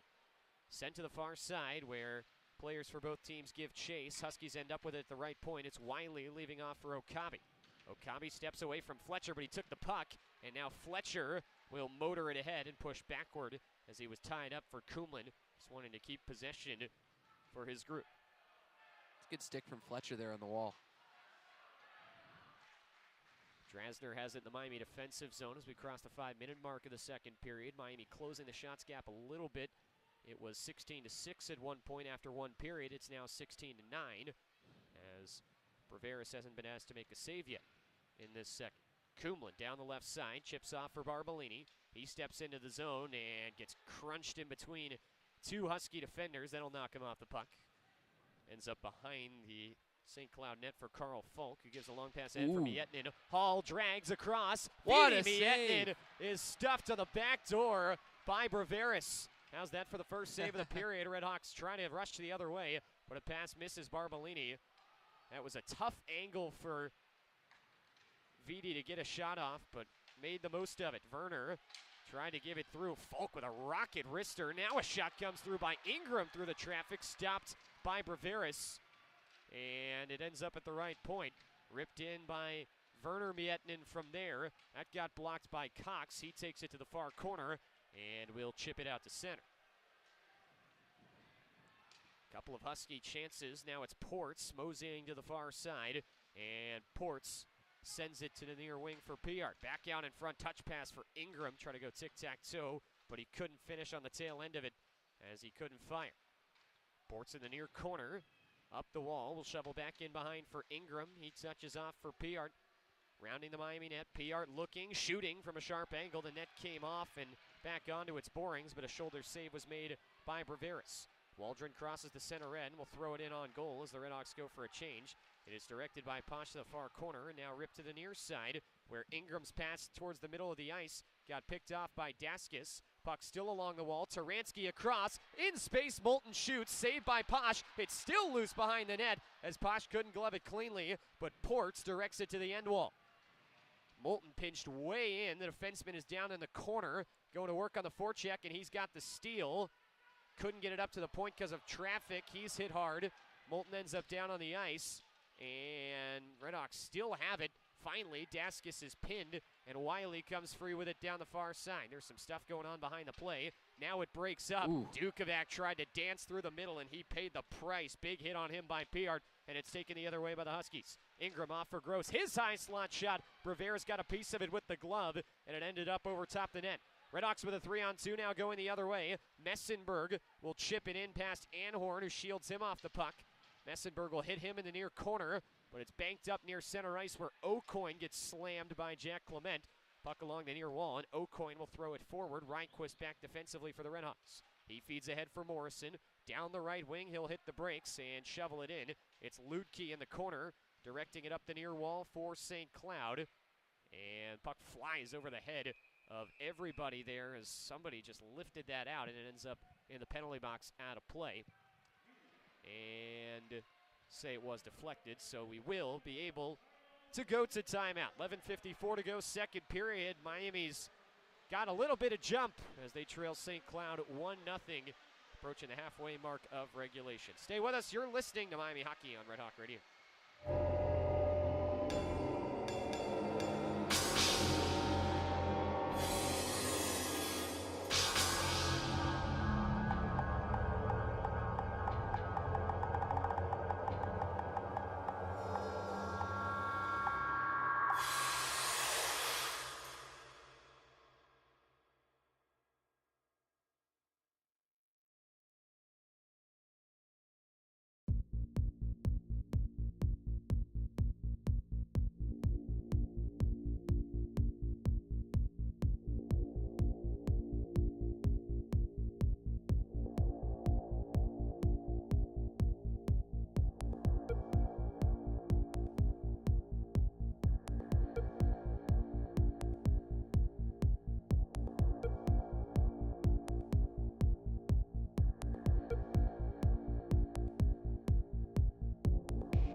11:54 to go in the second period. Miami down 1-0 to St. Cloud. Luke West, Poley, and Jeff Middleton with you here on Saturday night. Second game of our Red Hawk Radio doubleheader here this evening. Albin Nielsen on the faceoff for the Red Hawks. He wins it. Sullivan with a try from the top of the circle through traffic. Caught between the blocker and glove by Posh, and he holds. I don't think we saw any shots like that yesterday, and that's the kind of shots that you're looking for. Anything on net, anything to make Posh just a little bit more uncomfortable, especially with he hasn't seen a lot of shots this game so far. So it was six in this period so far and 6 last period, so just keep trying to make him uncomfortable. Huskies clear. Taking it back into the Husky end is Fletcher for the Red Hawks, battling with Okabe. And now it's plucked free by Sullivan for the Red Hawks. Kumlin tries to shovel it in, but Okabe knocks it down with the glove. He is now crushed along the far wall, but he'll throw it cross ice to the near side, at least out to center, before Cox grabs it for the Red Hawks and backs it into his own end. Kumlin back to the near side, long pass ahead, finds Fletcher, tried to give further for Sullivan, but he missed him too far out in front. Miettinen took it, didn't see his brother up ahead who was going for a breakaway. Instead, he takes and fires from the far side, and that ends up wide. Puck trickles out in front dangerously, and a feed that just went through 3 pairs of legs, and nobody got a stick on it, but ends up at center ice where the Red Hawks grab it. They'll back it into their own zone, as now Kumlin flutters it out to center. Vitalin's with the steal, ahead for Barbolini. He heads down the near side. Now a 2-on-1 opens up. Barbolini shoots, save made by Posh. And it gets tied up in his gear. It's frozen with 10:45 to go in the second. Miami that close to tying the game at 1. That's what you're missing when you don't have Barbolini in the lineup. He's so big and he's so good at protecting that puck, and a good shot, just cut to the front of the net and try and lift it as high as you can. Over the shoulder, wasn't able to get it that time, but that's a good shot. Probably the best one we've seen this period from Miami. It's got to the net front, and that's a typical Matthew Barbolini play as the Red Hawks power forward of sorts. Miami does win the draw, and it's Barbolini in the near corner. Throws it in front, looking for Vitalin's a behind-the-back feed. That got blocked. Waldron gloves down a clearing attempt, and now it's Simonovic from the left point for the Red Hawks, up for Ryquist center point. He sidesteps Aucoin to the left circle. Ryquist shoots. It got blocked in front. Aucoin lost his stick, but now the Huskies take it the other way, and a 2-on-1 developing. Waldron speeds back, though, to stop it. Pass to the near side for Aucoin is missed. Good back check by the Red Hawks that time, and the Huskies don't get a shot. They've still got it in the offensive zone. Riemann gets around Simonovic, but now Vitalin's walls him off in the corner. As we are hitting the halfway mark of the game here, 10 minutes to go in the second. Puck at the right point. Piart shoots one intentionally wide. That Rogers grabs behind the net. Back up for Piart at the right point. He handles and gives back down low. Took a weird bounce on Aucoin right to Ryquist, who got pinned on the wall. Ryquist escapes, though, and gives up for Waldron, who outlets it through center. His pass is intercepted by Ingram, who heads back in. Red Hawks tried to poke it out, but Riemann fired one in from the far side after holding the zone. Ended up high over the net. Another try from the left point is sticked aside by Berveris. Falk wants it. He gets the pass, but it's not in the wheelhouse, and it ends up all the way down the ice.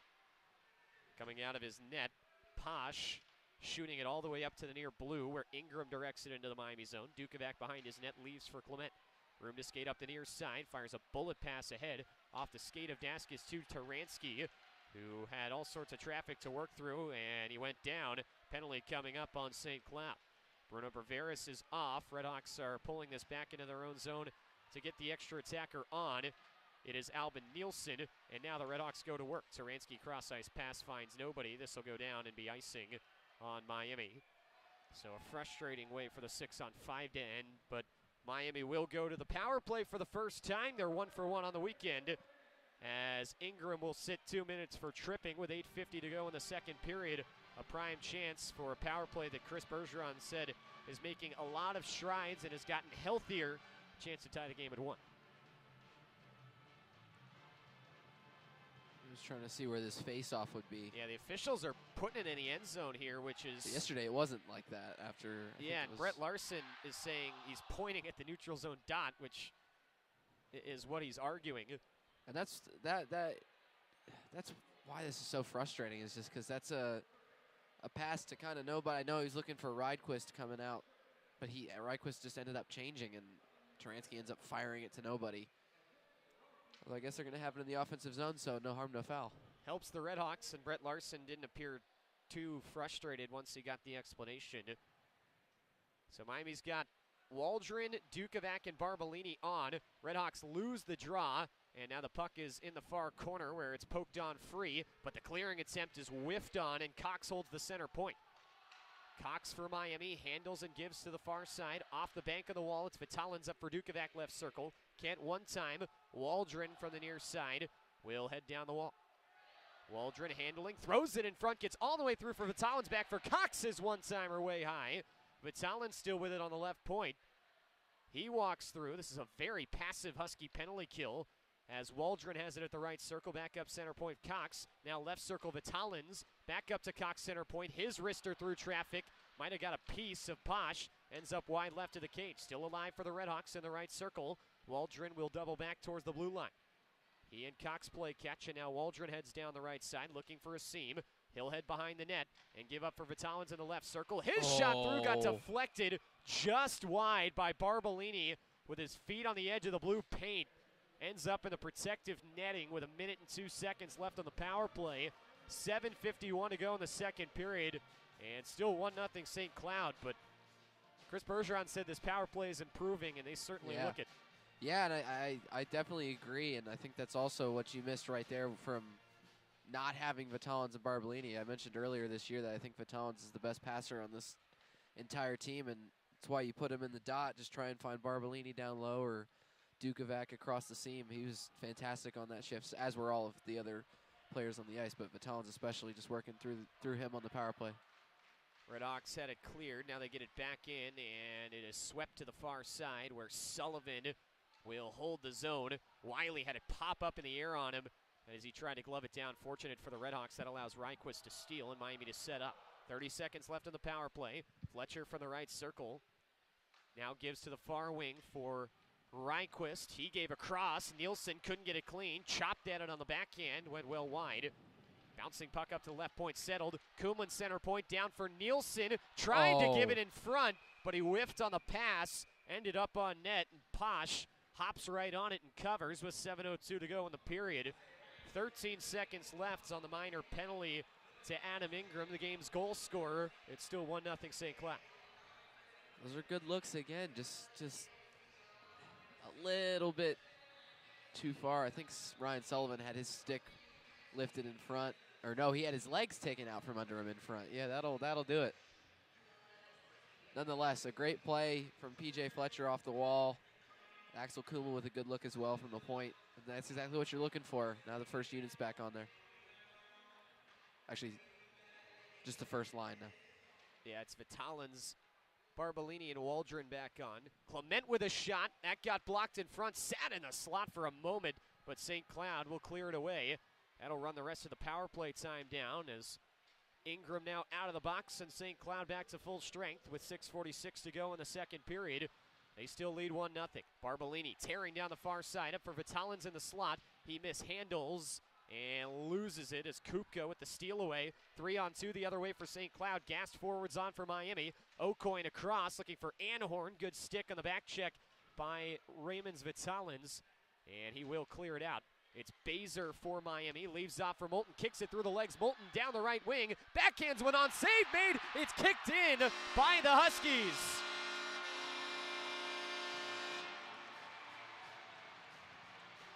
Ethan O'Coin was back-checking.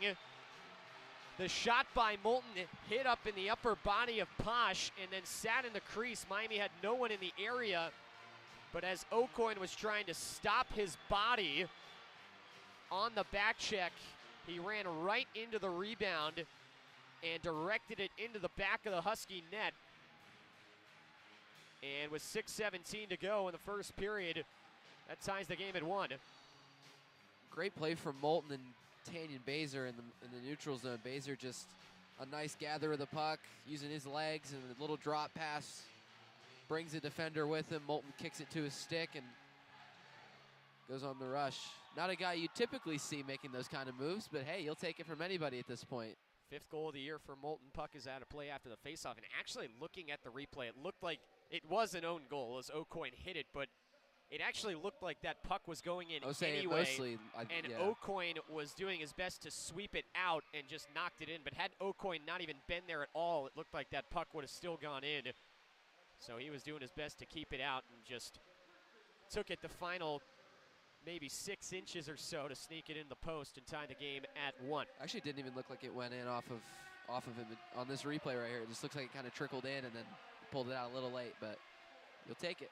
So that ties the game at 1.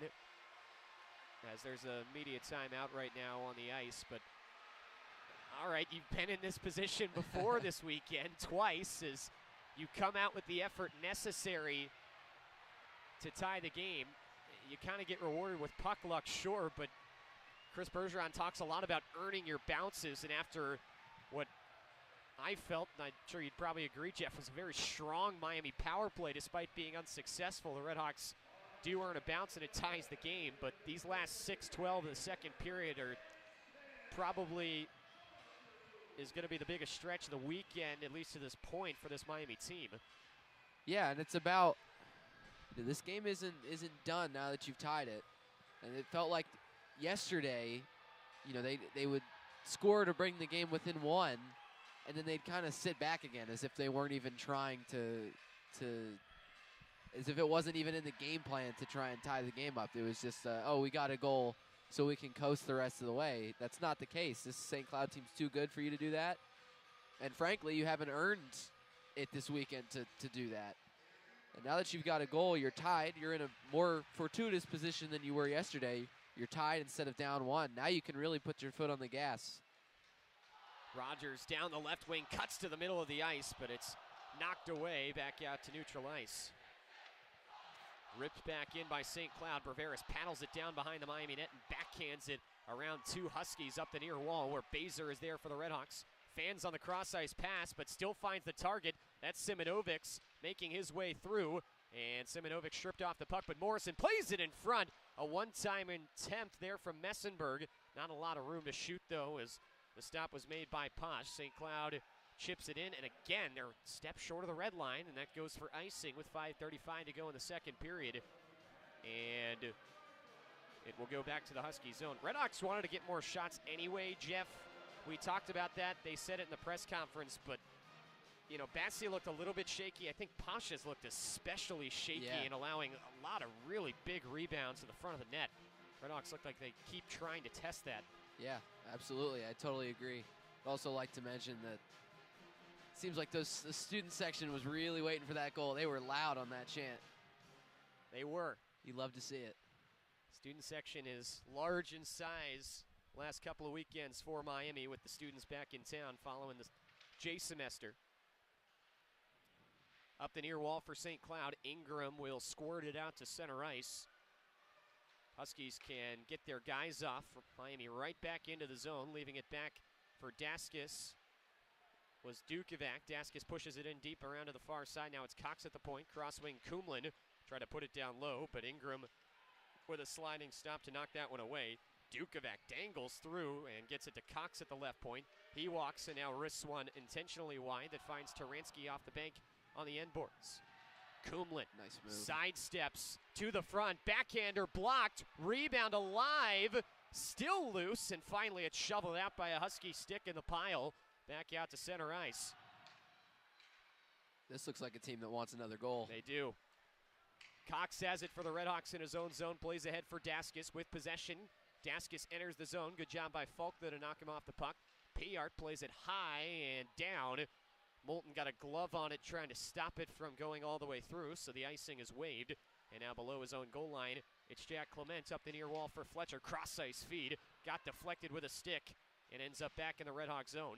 Clement pokes it up the far wall for Morrison. Saucer feed hit Fletcher in the skate and ends up at center ice. Miettinen now back into the RedHawk zone down the left wing. Circles behind the net.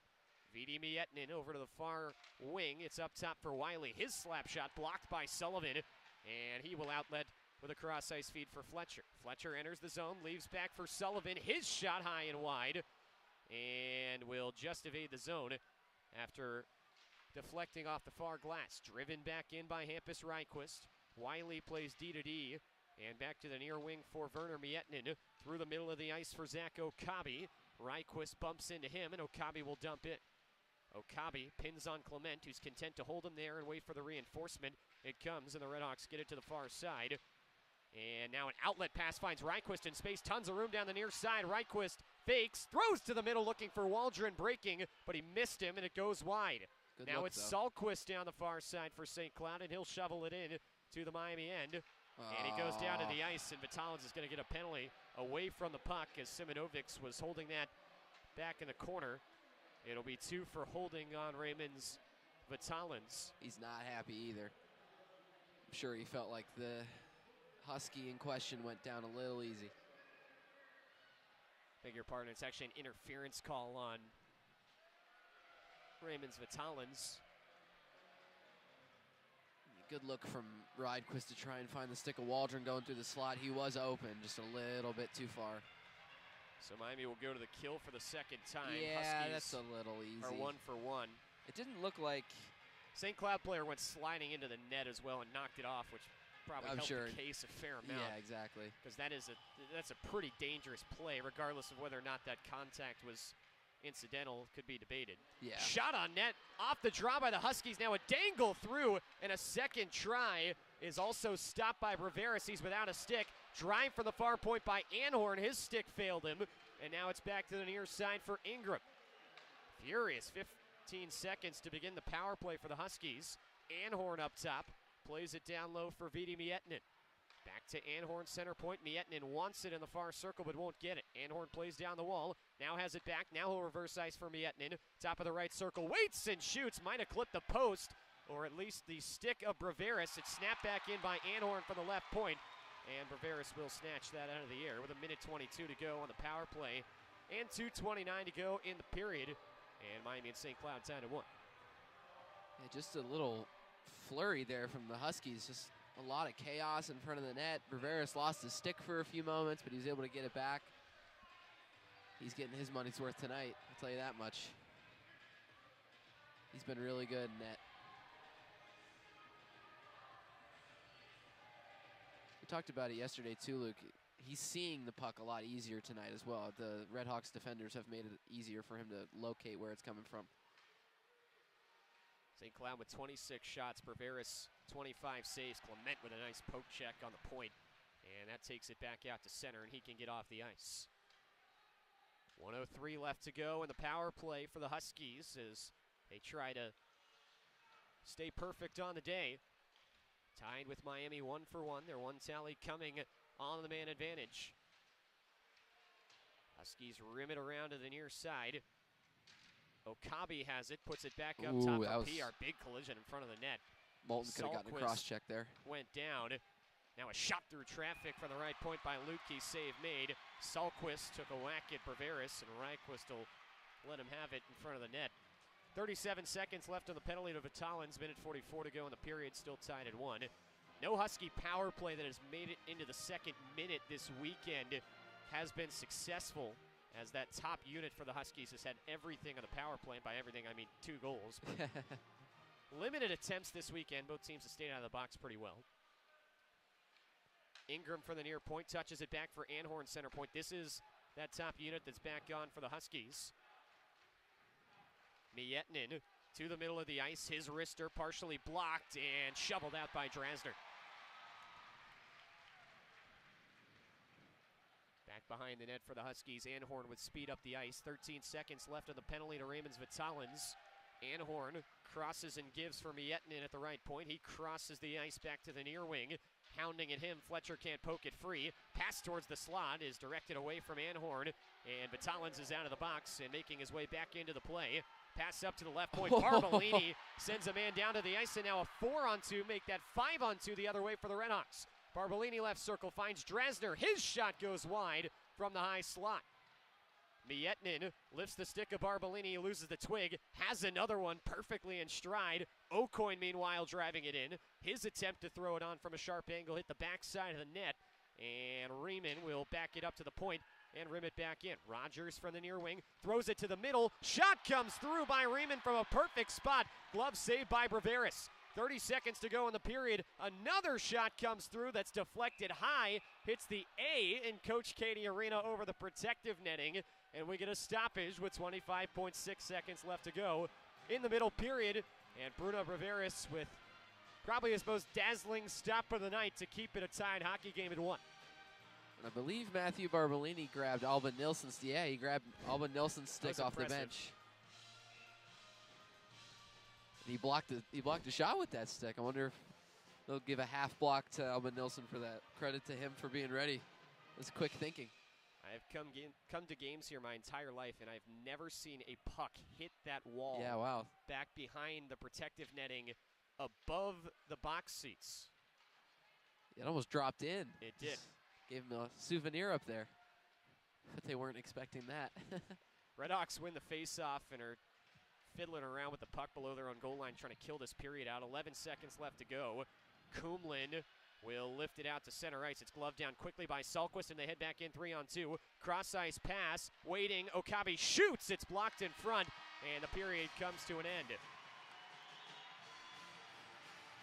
So a couple of defensive breakdowns late for Miami, but overall good energy, especially through the middle part of that period. And Miami ties the game with probably a lucky bounce. Maybe didn't do the effort they gave in that period justice, and that when they were pressing really hard and had St. Cloud push back in their own end, they didn't score. And they get a one-on-one rush and end up with a fortuitous goal. They all count the same, though, and the RedHawks are even with the Huskies with a chance for the split if they can win the final period of the weekend, as we are tied at 1 between the RedHawks and the Huskies. Miami has shown their ability to make in-game adjustments, which I think is a very good sign, Jeff. The only thing is that they've almost had to make adjustments too many times. Oftentimes, when you're playing that good hockey post-adjustment, that hasn't been something that has stuck for long periods, and that's what Miami's going to need in this third. Yeah, and I think that was definitely Miami's best period of the weekend. Just you can see that they wanted one goal, and then after that they wanted another. There were a couple lines that really were keeping their feet moving, and you could tell that they were not only comfortable but really wanted to score, wanted to make this goalie uncomfortable, wanted to keep the puck in their possession. I don't think we've seen a period like that since last weekend, frankly, but yeah, I definitely agree. I think in terms of adjustments, they've made it, and now they just need to. They don't need to make any more. That was a textbook period for how to play against the St. Cloud State team, and I'm impressed with the effort. I'm sure head coach Chris Bergeron is impressed with that effort, but it's only 20 minutes of a 60-minute game, and you have 20 more minutes left to take advantage of this one-to-one game. So after 2 periods from Cady Arena, it's Miami 1 and St. Cloud State 1. This is going to be a very interesting finish. Could go many different ways as we head into the third period, to put it mildly. But we are very excited to see how this one concludes. Just about 15 minutes away from puck drop on our third period. Means it's time for the intermission report. We send it over to Andrew Relvas for now. Jeff and I back in just a bit. Thank you, Luke. Thank you, Jeff. A pretty entertaining second period between the Huskies and the RedHawks. Real back and forth affair between these two conference foes. But this was a great period for the RedHawks. They came out with a ton of firepower. They came out with a ton of new energy that I talked about at the first intermission break. And, you know, they checked all those boxes. They played their brand of hockey, and they even it up with the Huskies with a nice goal there from Moulton, who was able to sneak it in off of an O'Coin bounce. He shot it, and then O'Coin was in the wrong place at the wrong time. That just snuck in there, able to go in for the RedHawks, and they tied it up 1-1 at about 13:43. So about 7 minutes and change left to go in the second period. Just the right place, right time goal, and the RedHawks tied this one up 1-1 in the second period. I loved just the intensity from the RedHawks. They were hitting the Huskies a ton of players all in stride, and they just came out with a ton of firepower. You love it if you're a RedHawks fan, and hopefully a sign of things to come here for Miami.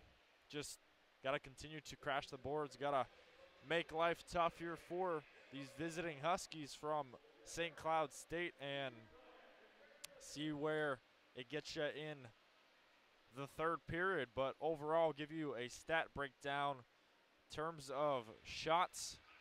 Leading the day for St. Cloud State, it's Vidi Miettinen with 6. He also has an assist on the day, assisting Adam Ingram in the first period. Shots on goals also in the favor of Miettinen.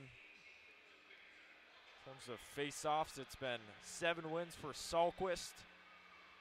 And in terms of blocks, it's been Wiley, Connor Wiley, who's been really solid on the defensive end. He's been cleaning things up here for St. Cloud State, and he's been probably their top defender today.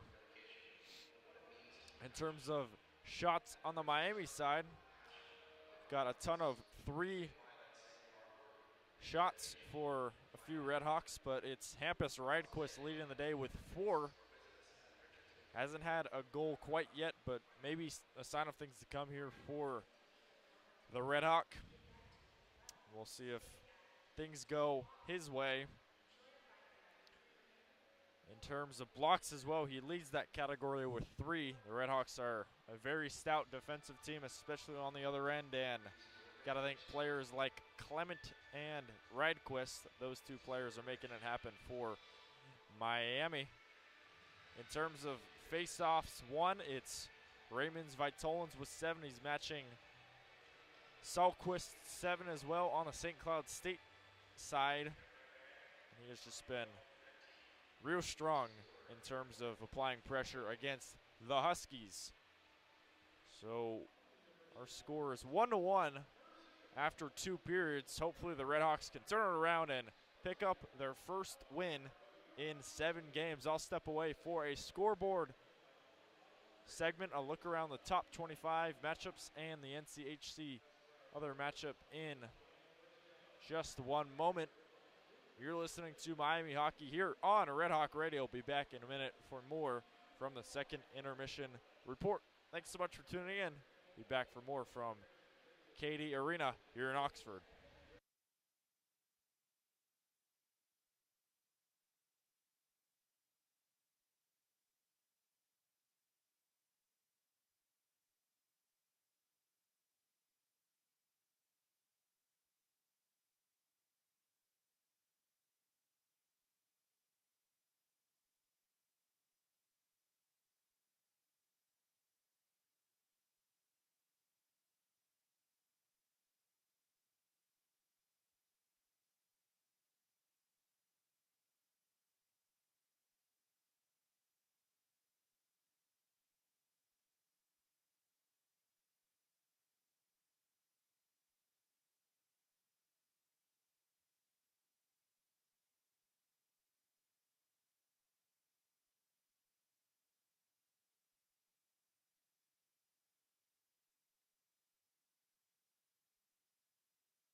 Back from Cady Arena here in Oxford, Ohio.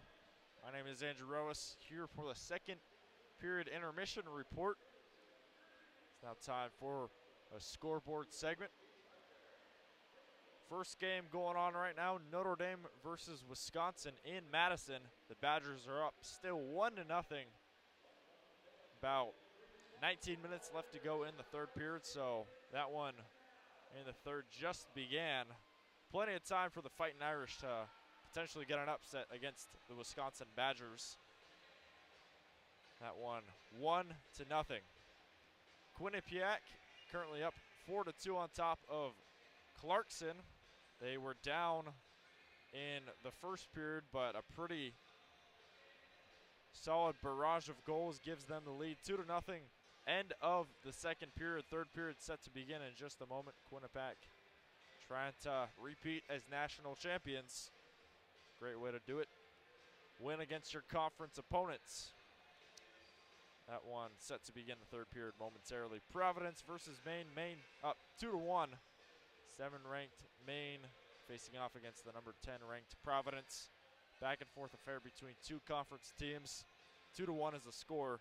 Third period set to begin. UMass currently on top of UConn 3-1. The Minutemen of UMass leading the UConn Huskies 3-1 at home. Second period about to wrap up, and that one about 40 seconds left to go in that period.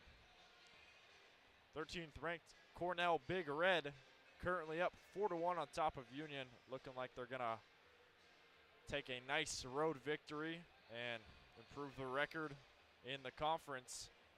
Third period set to begin in just a little bit out in New York. Omaha versus Western Michigan. This is a fun one.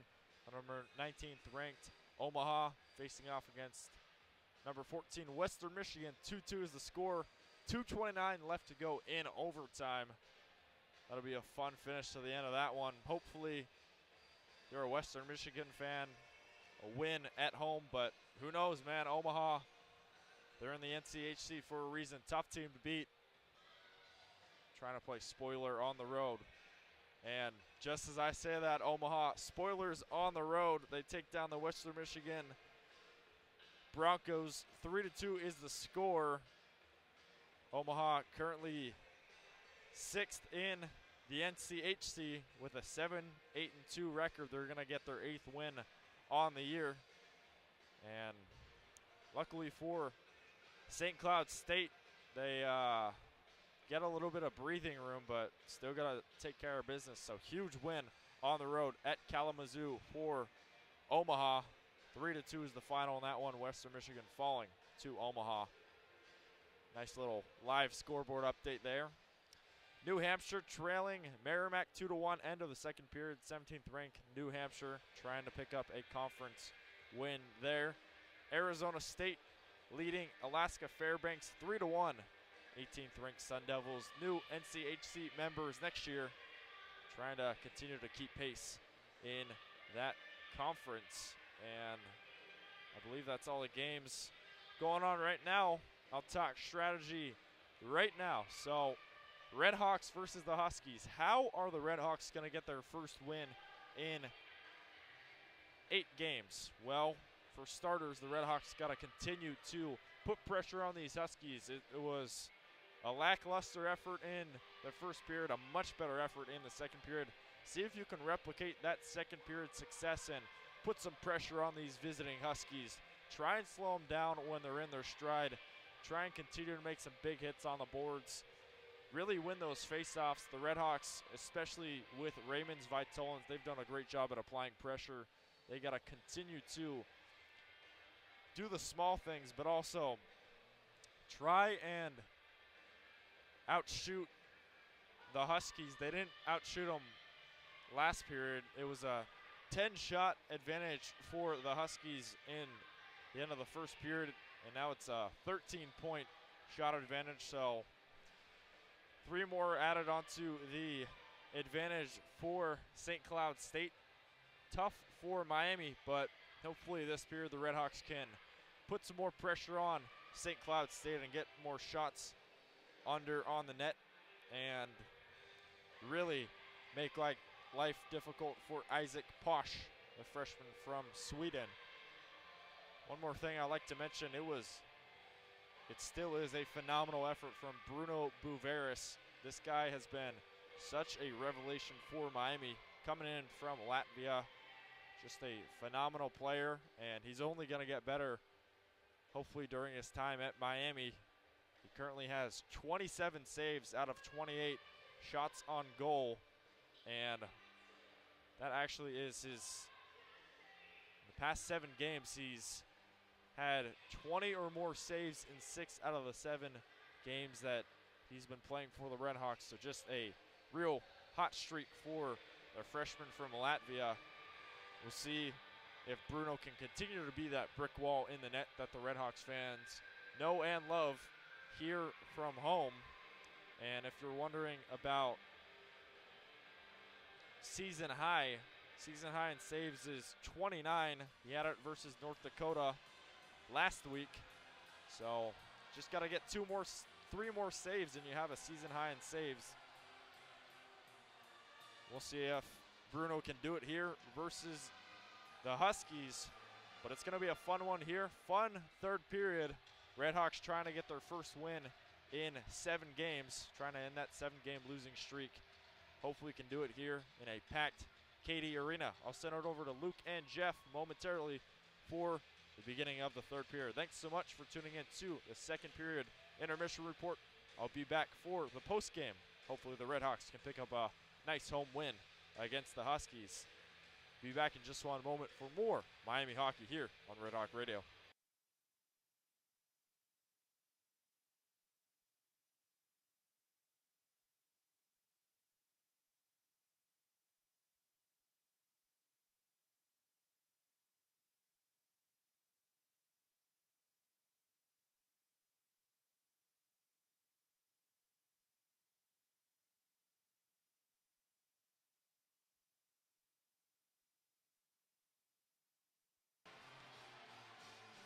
(1-1) our score between Miami and St. Cloud State, headed into our third period of play from Cady Arena. Luke West, Poley, and Jeff Middleton with you.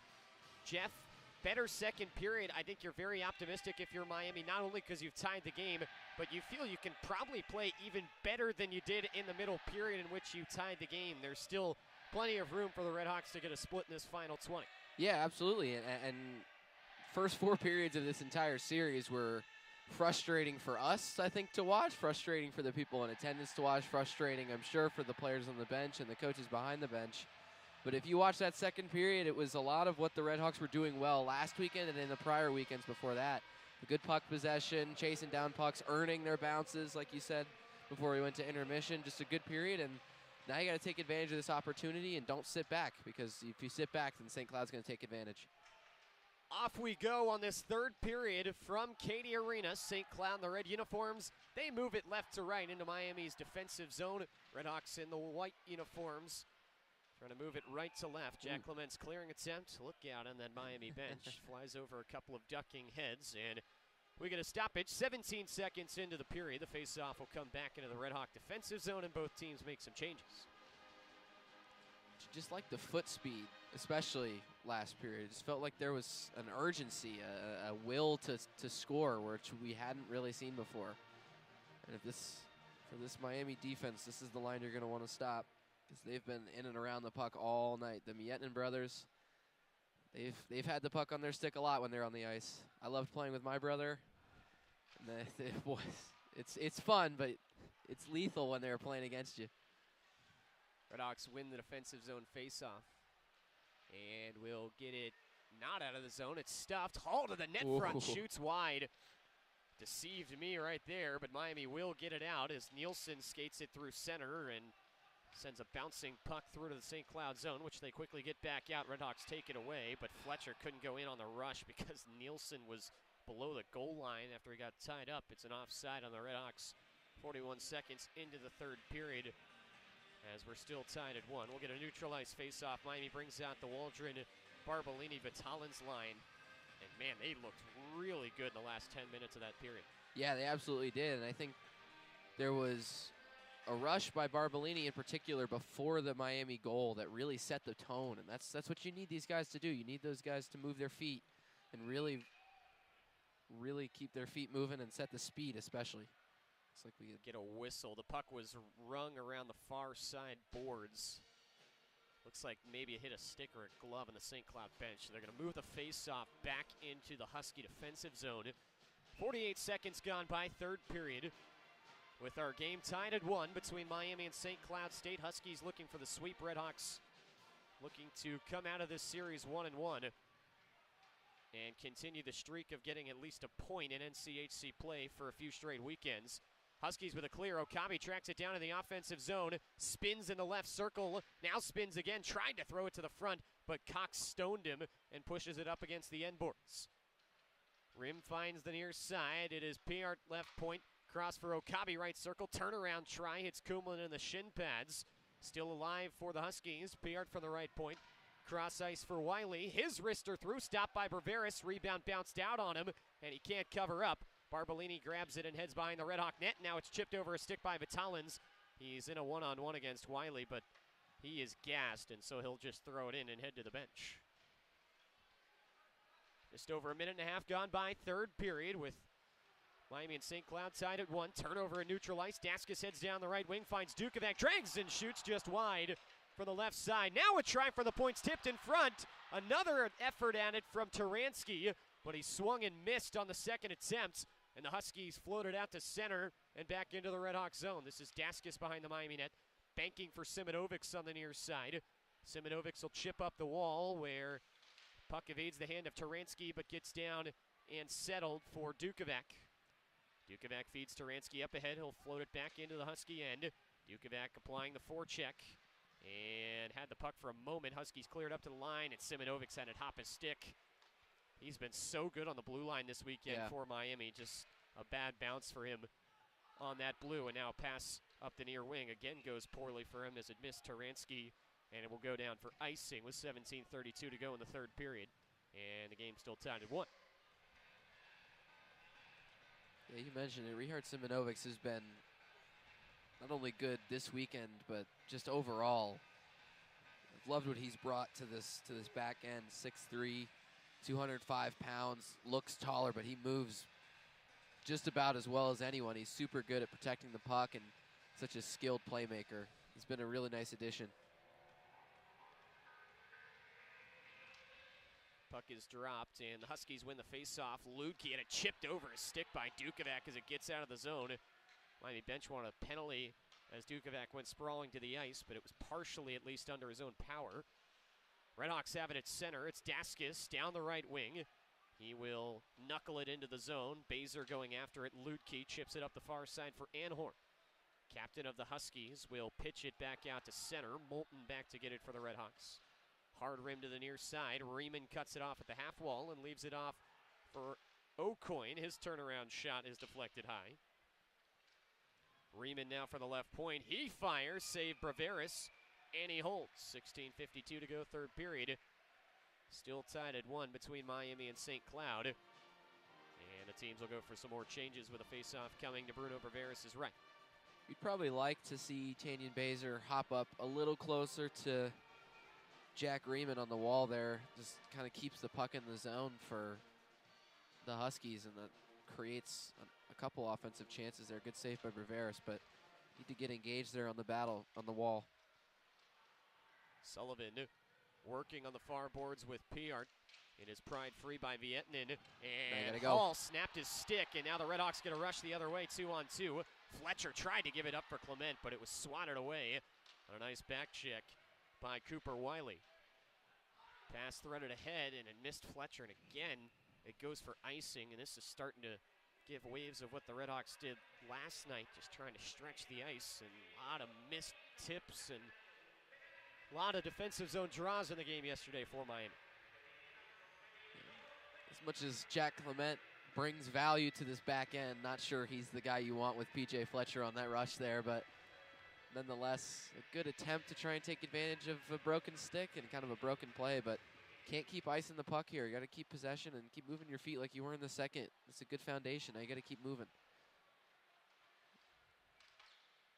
That's a good play there. Cross-ice pass by Sullivan finds Fletcher. He's got space down the left side and gets sealed off on the wall before the dump-in attempt.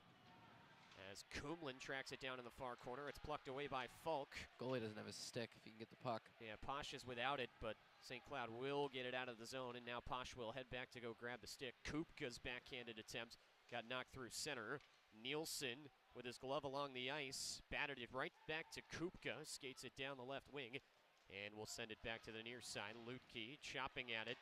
Puck settles on the stick of Okabe, and he just mishandles and skates it out of the zone. Fletcher trying to force a turnover and does at neutral ice. RedHawks regroup it back to their defense. Axel Kumlin on the far side for Miami.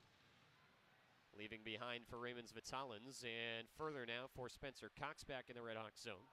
4.5 minutes gone by, third period, still tied at 1 between Miami and St. Cloud State. Waldron makes his way in the right wing with possession. He's double-teamed, and he gets dumped. Big hit by Anhorn, and the Huskies take over possession. Nice hit. Not really much forward momentum to work with either for Anhorn. No. That was just pure muscle. He takes it now down the left side, waits and shoots, and he whistled it high. This will roll along the glass and the dasher all the way out of the zone, back to the Husky end. Cooper Wiley up ahead. Taransky got a stick on it to cut the pass off and knocks it into the Miami bench. 5:04 gone by, third period. Still 1-1 between Miami and St. Cloud, and a neutral ice face-off coming up. We talked about Anhorn yesterday as not only this Huskies team leading point scorer, but extremely mobile on the back end, and an awkward skater straight line, just very broad-shouldered young man that can really use his edges in the offensive zones. A good skater, but a little bit of an awkward one when his posture is a little different than what you might expect. Very broad-shouldered. RedHawks win the face-off, and it's Ryquist down the right wing. Up ahead for Daskis. Long pass works out. Daskis down the left side, hits the brakes up top for Drasner. He sidesteps, opens the hips, has a lane down the middle, and shoots, and it goes high. Really nice effort there by Robbie Drasner to open that up. Puck is still alive below the goal line. Ryquist chasing after it and gets the steal. Threw it near the direction of the net, but it's blocked down. And Gross will backhand this one the length of the ice. Drasner hustling after it, and it will be icing on the Huskies with 14:23 to go in the third period. Still tied at 1. And a strong shift from Miami's back end. Ryquist and Drasner. Robbie Drasner has shown us a couple times this year just how well he's good, how well he can use his skating to open up lanes, and right there, he got that on net. Just, you'd love to see that even hit a body in front or something. Just try and create a little chaos. As much as getting a shot towards the net is good, you got to hit the net. Good play nonetheless, though. Morrison got in the way of a passing lane, but the Huskies do get it back out to center. Bazer's dump-in attempt is blocked right back to him, and he heads forward and will chip it further. In the far corner, this is Piart up ahead for Ingram. He lost it. Messenberg now will just pin it up against the far wall and wait for reinforcements. Puck rolls up the wall for Gross, but now he is hit off the puck. Husky bench wanted a trip as Ingram went down, but might have stepped on the puck there. Squirts out to neutral ice where the RedHawks will loft it in, and Clement's going to go after it here and forecheck on Wiley. And he does force a turnover as Clement has it now in the far corner, trying to backhand it in front. RedHawks got to be careful. No one is covering for him now, and finally Sullivan will be back. And the puck comes up to him on the right point, crossing for Moulton. Moulton waits, shoots, save made, puck still alive on the rebound. It's loose in the crease, and it's flung to the near side. Just not out of the zone, though. Clement's pass down low looking for Moulton, missed him. Fletcher chases it down on the far wing.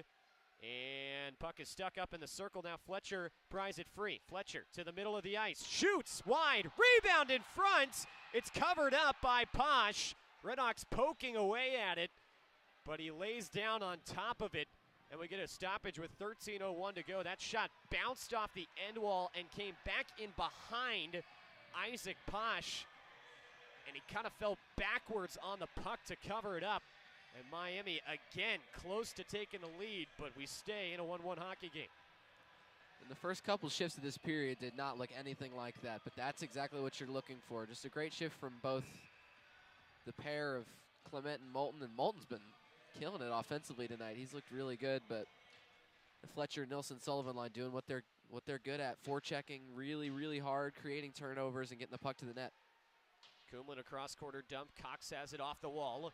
Nice shifty move to open up space. Shovels it back for Kumlin at the center point. Mishandles and will be forced to dump it in. Falk has it behind the Husky net, but it is taken away by Vitalins of the RedHawks. Falk going after him.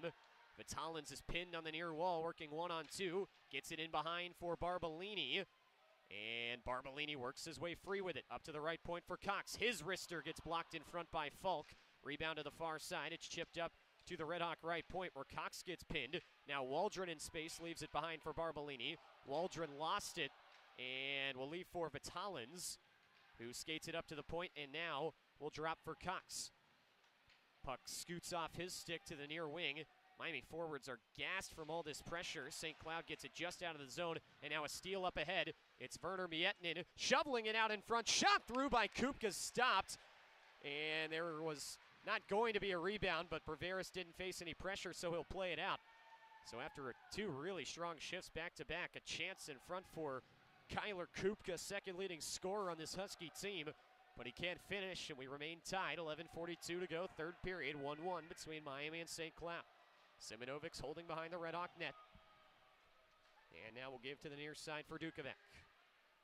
Dukovac over the red, and now the blue. Toe drags through, but it's poked just enough off his stick by Salquist, who will now loft it the other way. Simonovic chases it back behind the Red Hawk net and will hit the brakes there.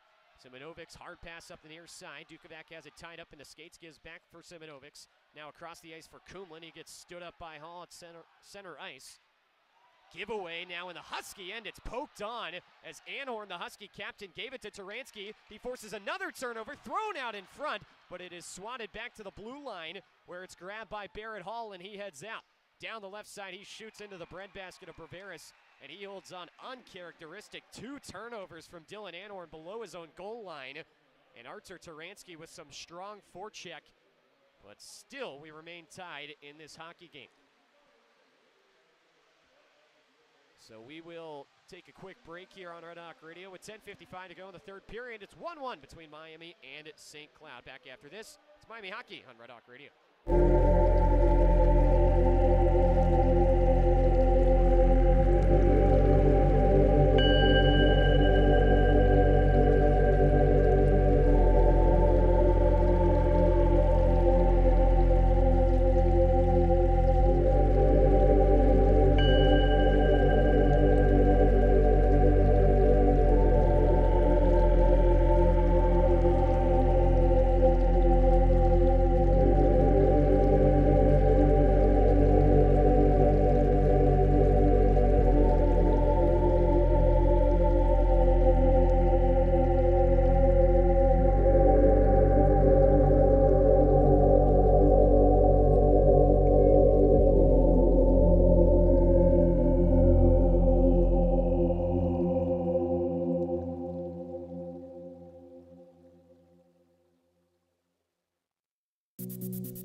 10:55 to go in the third period as Miami and St. Cloud remain tied at 1. Luke West, Poley, and Jeff Middleton with you. RedHawks win the defensive zone draw, and a clear out again hits something on the Miami bench, and officials are probably tired of telling these guys on the bench to quit leaning over the boards. That has happened a lot on both benches tonight as the faceoff goes back to the Red Hawk end.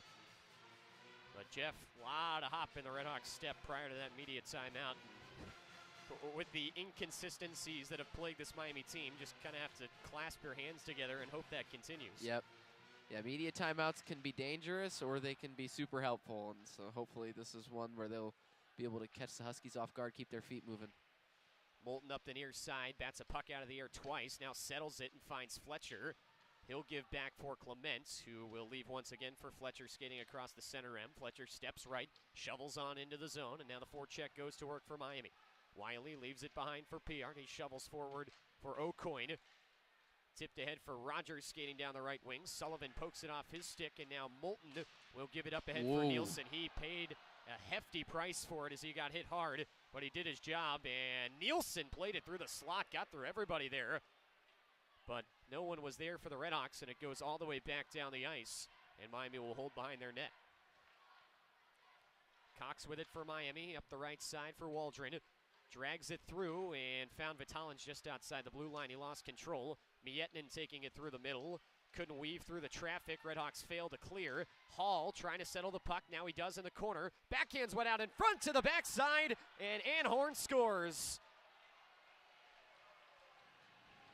You felt as soon as that puck bounced through back to Barrett Hall that something might be up, and Anhorn stepping down from the left point to the top of the circle, got the feed cross ice and put it top shelf over the shoulder of Bruno Braveris. 9:44 to go in the third period. Anhorn's second goal of the weekend has St. Cloud out to a 2-1 lead.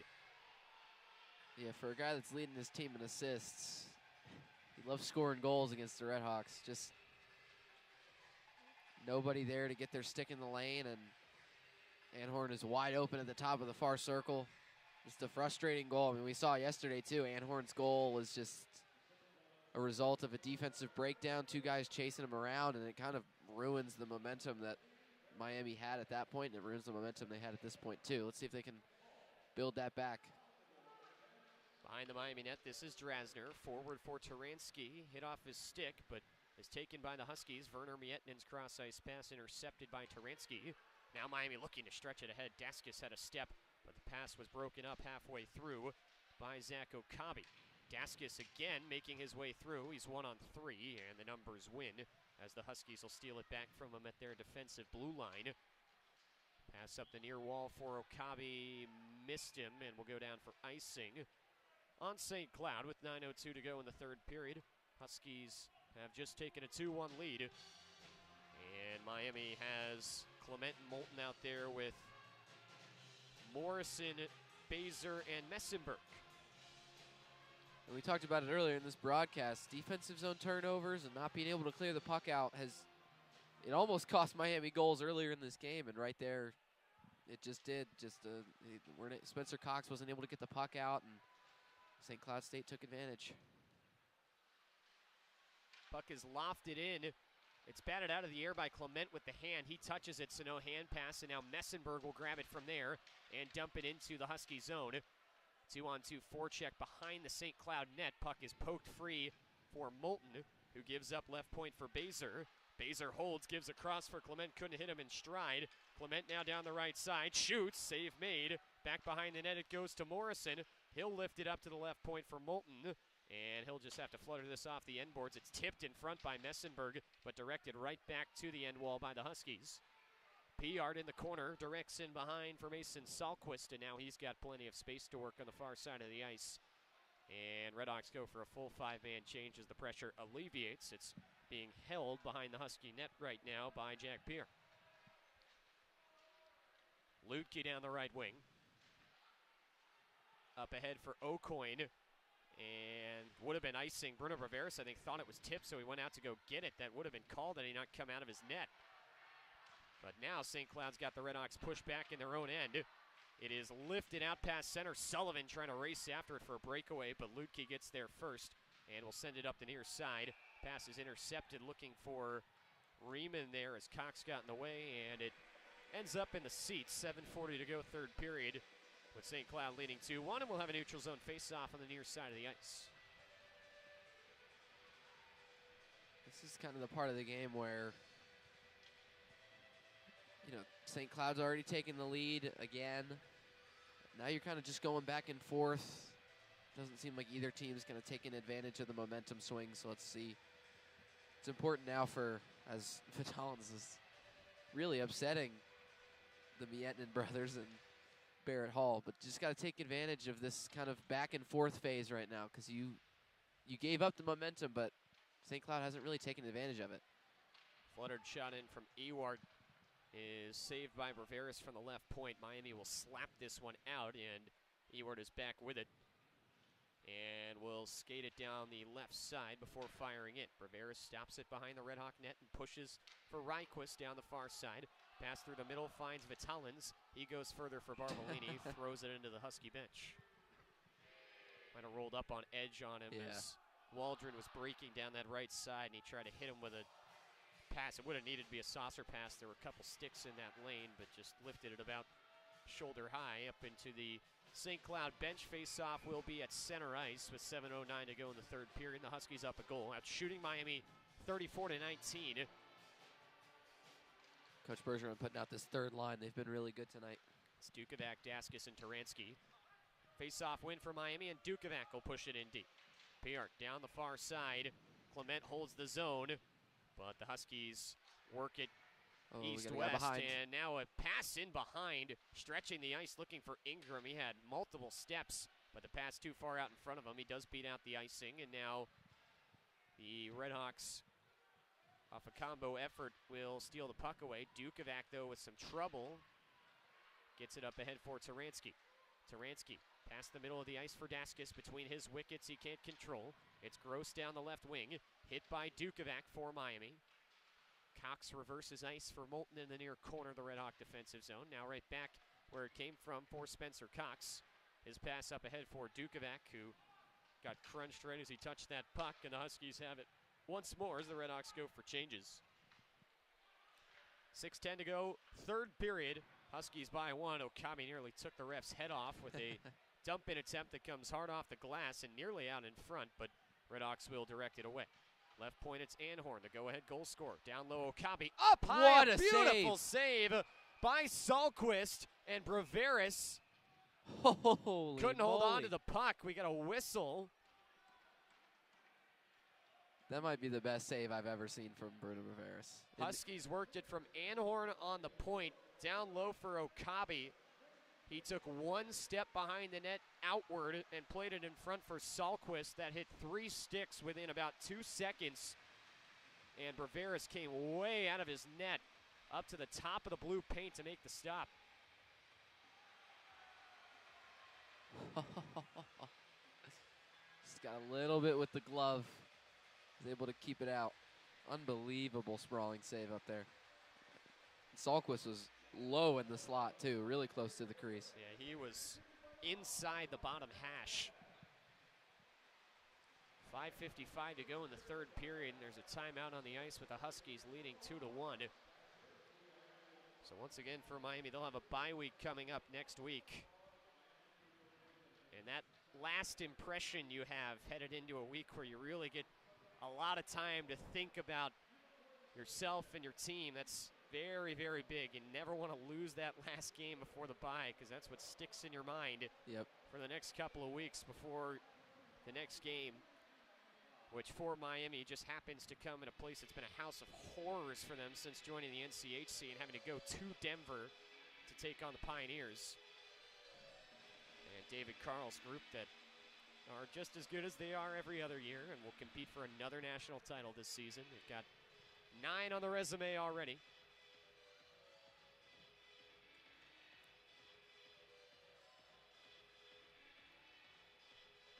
.5:55 to go in the third period, and the puck is down, but get a false start on the draw. Faceoffs have been a real issue this weekend, just getting the puck on the ice. Yeah. Been a lot of cheating on the wings, a lot of early starts on draws. Faceoffs are better for Miami though today. I will say that. 31 out of 53 are the RedHawks after being heavily disadvantaged yesterday. RedHawks bring it up. It is Sullivan into the offensive zone, banking back. He missed Fletcher. Braveris will come out to get it all the way back in the RedHawk end, and we'll play it behind him for Reichwist. So Miami with some energy to get it up the ice following the face-off, but now we'll have to do it again. It's Fletcher down the far wing, and it's around the glass. Back behind Anhorn. Fletcher steps into him. Look out. Miami might have got away with something down low as a body was thrown away from the puck. Nelson just got back. Yep, Middleton, meanwhile, wraps this one in front, stuck along the post. Where's the puck? It is covered. And with 5:08 to go, a stoppage. The wraparound attempt by Middleton, who continues to be very offensively active for this Miami team, despite being on the back end. Yeah, Nelson got away with a cross-check down under the goal line, and then fans were not happy when he received some of his own medicine in the slot. Just got a little good old two-hand to the back. Just a little give and take. Hey, at least they're calling it both ways. Offensive zone draws, won by the RedHawks, and again it's Middleton skating it down low for Miami. Mietinen directs it up the left wing. It's played down low by Clement, who held the zone, but Vitalins couldn't get a tip on it. Middleton again pinching down low, and he will get it under the goal line for Waldron. Forces one out in front that's thrown right back behind. Puck trickles back to Waldron behind the cage. Throws it to the slot. Vitalins tried to handle a bouncing puck. It hit off the top of his stick and in on goal. And Posh got it with the glove and holds with 4:44 to go in the third. So that top line going to work for Miami. Forechecking not necessarily their game, but it works out. They can't tie the game, though. It's still 2-1 Huskies. Yeah, and you said it, just trying to handle a bouncing puck. And if that puck was flat, I think Vitalins would have roofed it. But unfortunately, just a little bit of a fan on a rolling puck. And the result is an easy save for Posh. Huskies win the draw. It's back in behind. Oh. And Okabe and Dukovac collide dangerously. It sends Dukovac stick to the neutral zone, and Okabe goes spinning, but looks to be just fine. Puck to the far side where Kupka blew a tire going after it, and that will allow the Redhawks to back this into their own end.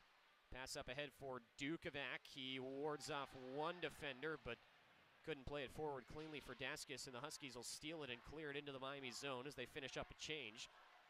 Just over 4 minutes left to play in the game. Cox plays it behind the Redhawk net. Miami needs a goal. Kumlin to the far side for Spencer Cox. Dublin, Ohio native from the greater Columbus area. Finds Taransky on the near wing, and he'll chip it in. Taransky gets pinned by Ewart. Now it's Ports on the far wing, high off the glass and just out of the zone. Cross ice feed and neutral ice finds Taransky. His one-timer right after entering ends up wide, and it's chipped off the wall on the far wing and out by Okoy. So the Huskies seem content to play some chip and chase type of hockey. They're just getting it out of their zone right now, and that's allowing Miami to have much of the possession. Redhawks will dump it back in. It's Ryquist getting it through. Puck bounced through a couple of players' legs. Over on the far side, Okoy ends up with the loose puck, and now he feeds Ports, who will fling it down. Simonovics in the corner of the Miami zone on the far side. Spins it away from both Okoy and Mietnin before chipping to the near wing. Ryquist knocks it out of the air, but not with a high stick. Mietnin, though, tracks it and chips it ahead. Now this is Werner Mietnin out in front. Vitti with a drive. It got tipped straight up in the air. Barbolini gloves it down and now heads forward. Chips off the wall for Vitalins. He's got some speed. Anhorn on him. And Vitalins gets pinned up against the wall. We'll keep an eye on Berveris with under 3 minutes to play.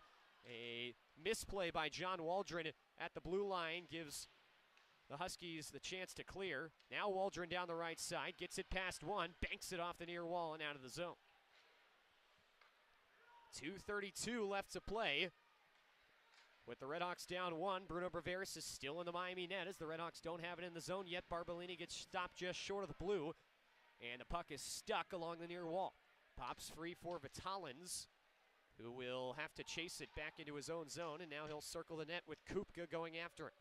Vitalins up ahead as Get back halfway out. Berveris was at the tops of the circles, and the Huskies have a steal. They move forward, but Kupka's pass was partially tipped by Cox. It's played down in front, and Okabe's wide open to score on the back door.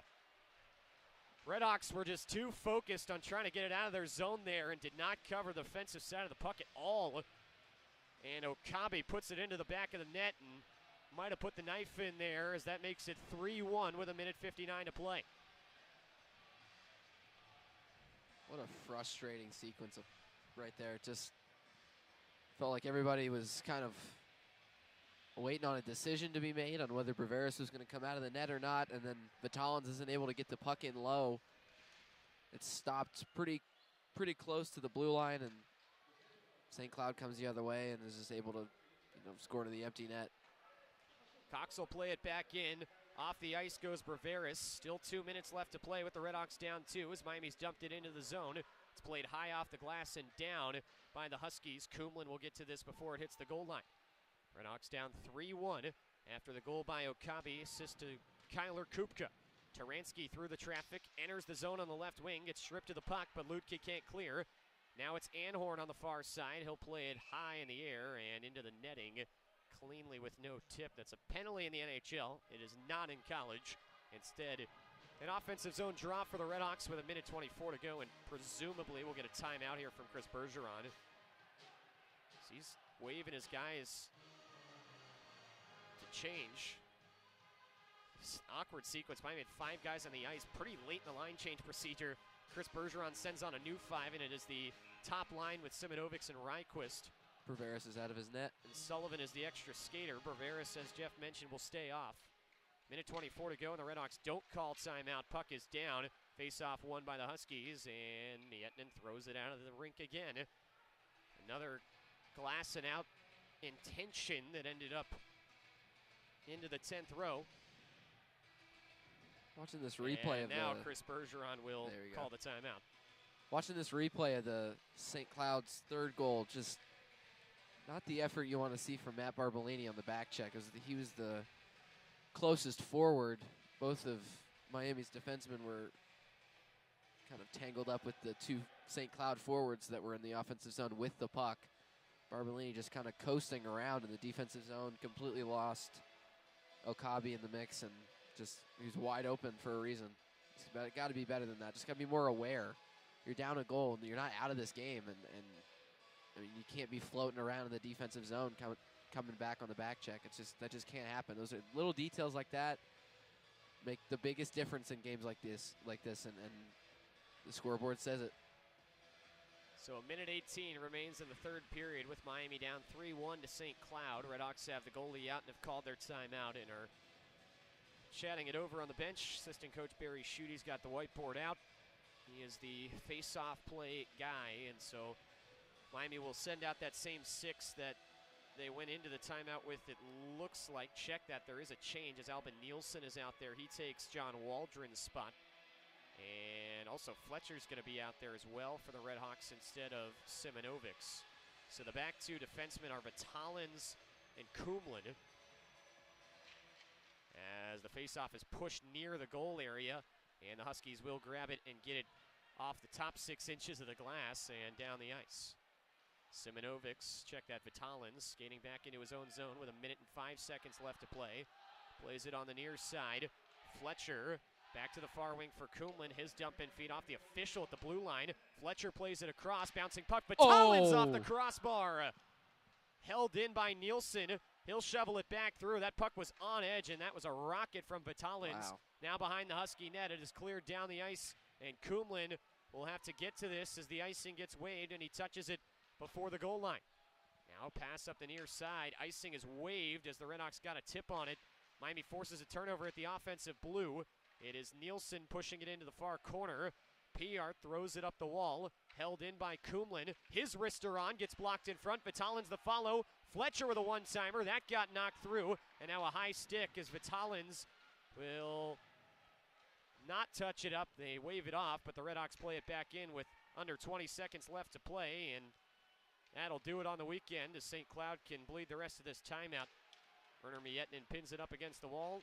3 seconds left to go. Back to the near corner. Time runs out on the RedHawks. So for the second straight night, Miami fails to put together the effort they were looking for after a couple of weeks strong. And the RedHawks drop a second straight game to St. Cloud State. And Miami's point streak in terms of NCHC series ends at 2 weekends as the RedHawks are swept in regulation on back-to-back nights for the first time since the series on January 19th and 20th against Colorado College. Miami will have the bye week coming up this week, much needed for this RedHawk team. That'll give them a chance to get healthy. Eyeing up a potential return for Logan Neaton. That is the goal for this RedHawk team, to have him back after the bye week ends. But we will have to see, as only time will tell. RedHawks will be back in action against the Denver Pioneers coming up on February 23rd and 24th. That's 2 weeks from this weekend from Colorado. Miami will be back in action one more time here this year at Cady Arena, as the RedHawks will have a weekend set against Omaha on March 1st and 2nd coming up 3 weeks from now. So, Jeff, there was optimism going into that third period for Miami, similarly to how we felt after the early goal by the RedHawks in the third yesterday. This was a tied game. Miami felt like they had the better of play, but wheels just kind of fell off for this RedHawk team late, and finishing periods continues to be an issue for this RedHawk team.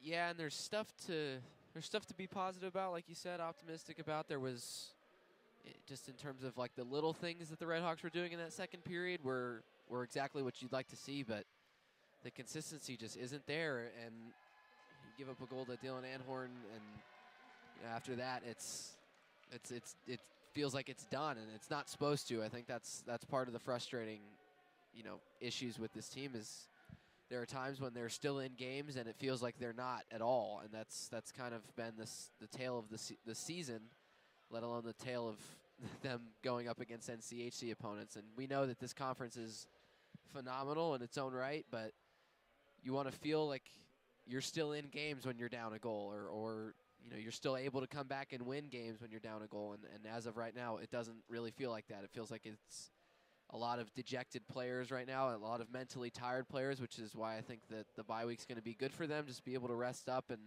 hopefully get back 2 players and Neaton and Helene, but just got to take a break and reflect and go into Denver with a new mindset. So for the RedHawks, they dropped to 1-16-1 in the NCHC this year, and they will take on the Pioneers coming up in a couple of weeks. For St. Cloud State, this was a weekend where they needed to come in and win both games, and credit to Brett Larson's group coming on the road. Played pretty much exactly to the St. Cloud identity this weekend and won them both. It is never pretty with this Husky team, but they play very, very well defensively. They got solid goaltending this weekend from 2 different guys, both Isaac Posh and Dominic Bassi, and they come away with 2 wins that maybe for pairwise implications won't help them, but the idea was avoiding the hurt, and the Huskies certainly did that this weekend. As for us here on Red Hawk Radio, we'll have a little bit of time off. Weird not to have a midweek game coming your way, but nothing coming up until next Saturday, but we do have a fun weekend planned for next week. With the Miami hockey team off, we do have some hoops action for you. Doubleheader coming your way next Saturday as the women's basketball team will get us going against Western Michigan with a 1 o'clock tip there. Men's basketball team will follow at 3:30 against Ball State as Travis Steele's group looks to rebound. Coverage will begin at 12:30 next Saturday on Red Hawk Radio. For both of those games, we'll have continuation of coverage all day long of that doubleheader in men's and women's hoops coming up next Saturday. So thank you so much for tuning in tonight and this weekend in what was another packed weekend here on Red Hawk Radio. We appreciate all the support. For Jeff Middleton and everyone else making it possible behind the scenes at Red Hawk Radio, I'm Luke West Poley saying so long from Cady Arena as we now send it over to Andrew Relvas for the Red Hawk Radio postgame show. Miami falling 3-1 on Saturday night to St. Cloud State. Thanks, Luke. Thanks, Jeff. Real entertaining matchup between the Huskies and the RedHawks, but unfortunately the same tone continues tonight. The RedHawks lose their 8th straight game to the St. Cloud State Huskies, and yeah, just a tough one for Miami. They had it pretty much majority of the third period, but up until the halfway point it kind of just fell off and led to that unfortunate loss for Miami, where they almost put all the pieces of the puzzle together, but just unfortunately could not piece it together. And tough one, tough pill to swallow here for the RedHawks, but hopefully they'll pick it up in their upcoming games coming up next. They face off against Denver in a few weeks. But it was 2 goals in the third period for St. Cloud State and Horn. It was a goal on the one-timer at 9:44 left to go in the third. That was a real momentum breaker for the RedHawks. They kind of had it all the other way. Their defense was definitely clicking, and that one kind of just pushed it off to make it 2-1 in the third, and then an O-copy odd man rush. Second of the weekend for him. Good weekend for the St. Cloud State star. Odd man rush by Okapi made it 3-1, which pretty much iced it at the bottom half of the third period, and just a tough one to swallow, tough one to handle for the RedHawks, but they'll get back into business versus Denver in about 2 weeks.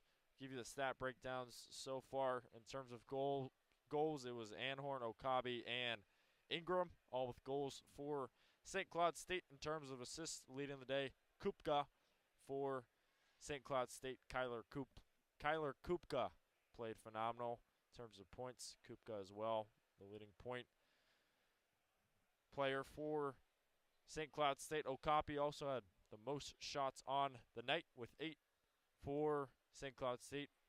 VD Mietinen had 7. Did not have a goal this weekend. He'll get some more coming up. In terms of face-off, the leading Husky was Salquist. He played phenomenal. And in terms of blocks, it was VD Mietinen who had 2. For the RedHawks, the only goal, it was Dylan Moulton, a goal in the second period. Assist Raymond Vitolins played phenomenal. In terms of shots, it was Spencer Cox coming up huge for the RedHawks. Couldn't get one to fall down, but just played some good hockey for Miami. Face-offs won. It was a tie between Nielsen and Vitolins, 10 apiece. They played some good hockey, but just not enough against St. Cloud State. Just a tough one for the RedHawks, but no hope to pick it back up with the few remaining series coming up on the rest of the season. They face off at Denver in 2 weeks, February 23rd. They got the bye week coming up. They face off on Friday and Saturday at Denver. Should be a fun one. And then after that, they come home versus the Omaha Mavericks, who just defeated Western Michigan in Kalamazoo. That'll be the final home series of the year. And then we've got Western Michigan after that. So three more series in the hockey calendar for the RedHawks. Hopefully they'll string together a few more wins and pick up win number 8 whenever that is going to be. Well, that's going to do it here from Cady Arena. Thanks so much for tuning in for all game long. From Luke, from Jeff, and from me, Andrew Relvas, thanks so much for tuning in all night long. We'll have Miami basketball coming up next week on Saturday. Men's and women's both coming to Millette. The doubleheader should be a fun one. Make sure to tune into that whenever you can. With that, that's going to do it here from Steve Cady Arena. Thanks so much for tuning in. My name is Andrew Relvas. So glad you could be here with us from Red Hawk Radio. We'll see you on the next broadcast, wherever that may be. And that's going to do it. Thanks so much, and have a great rest of your night.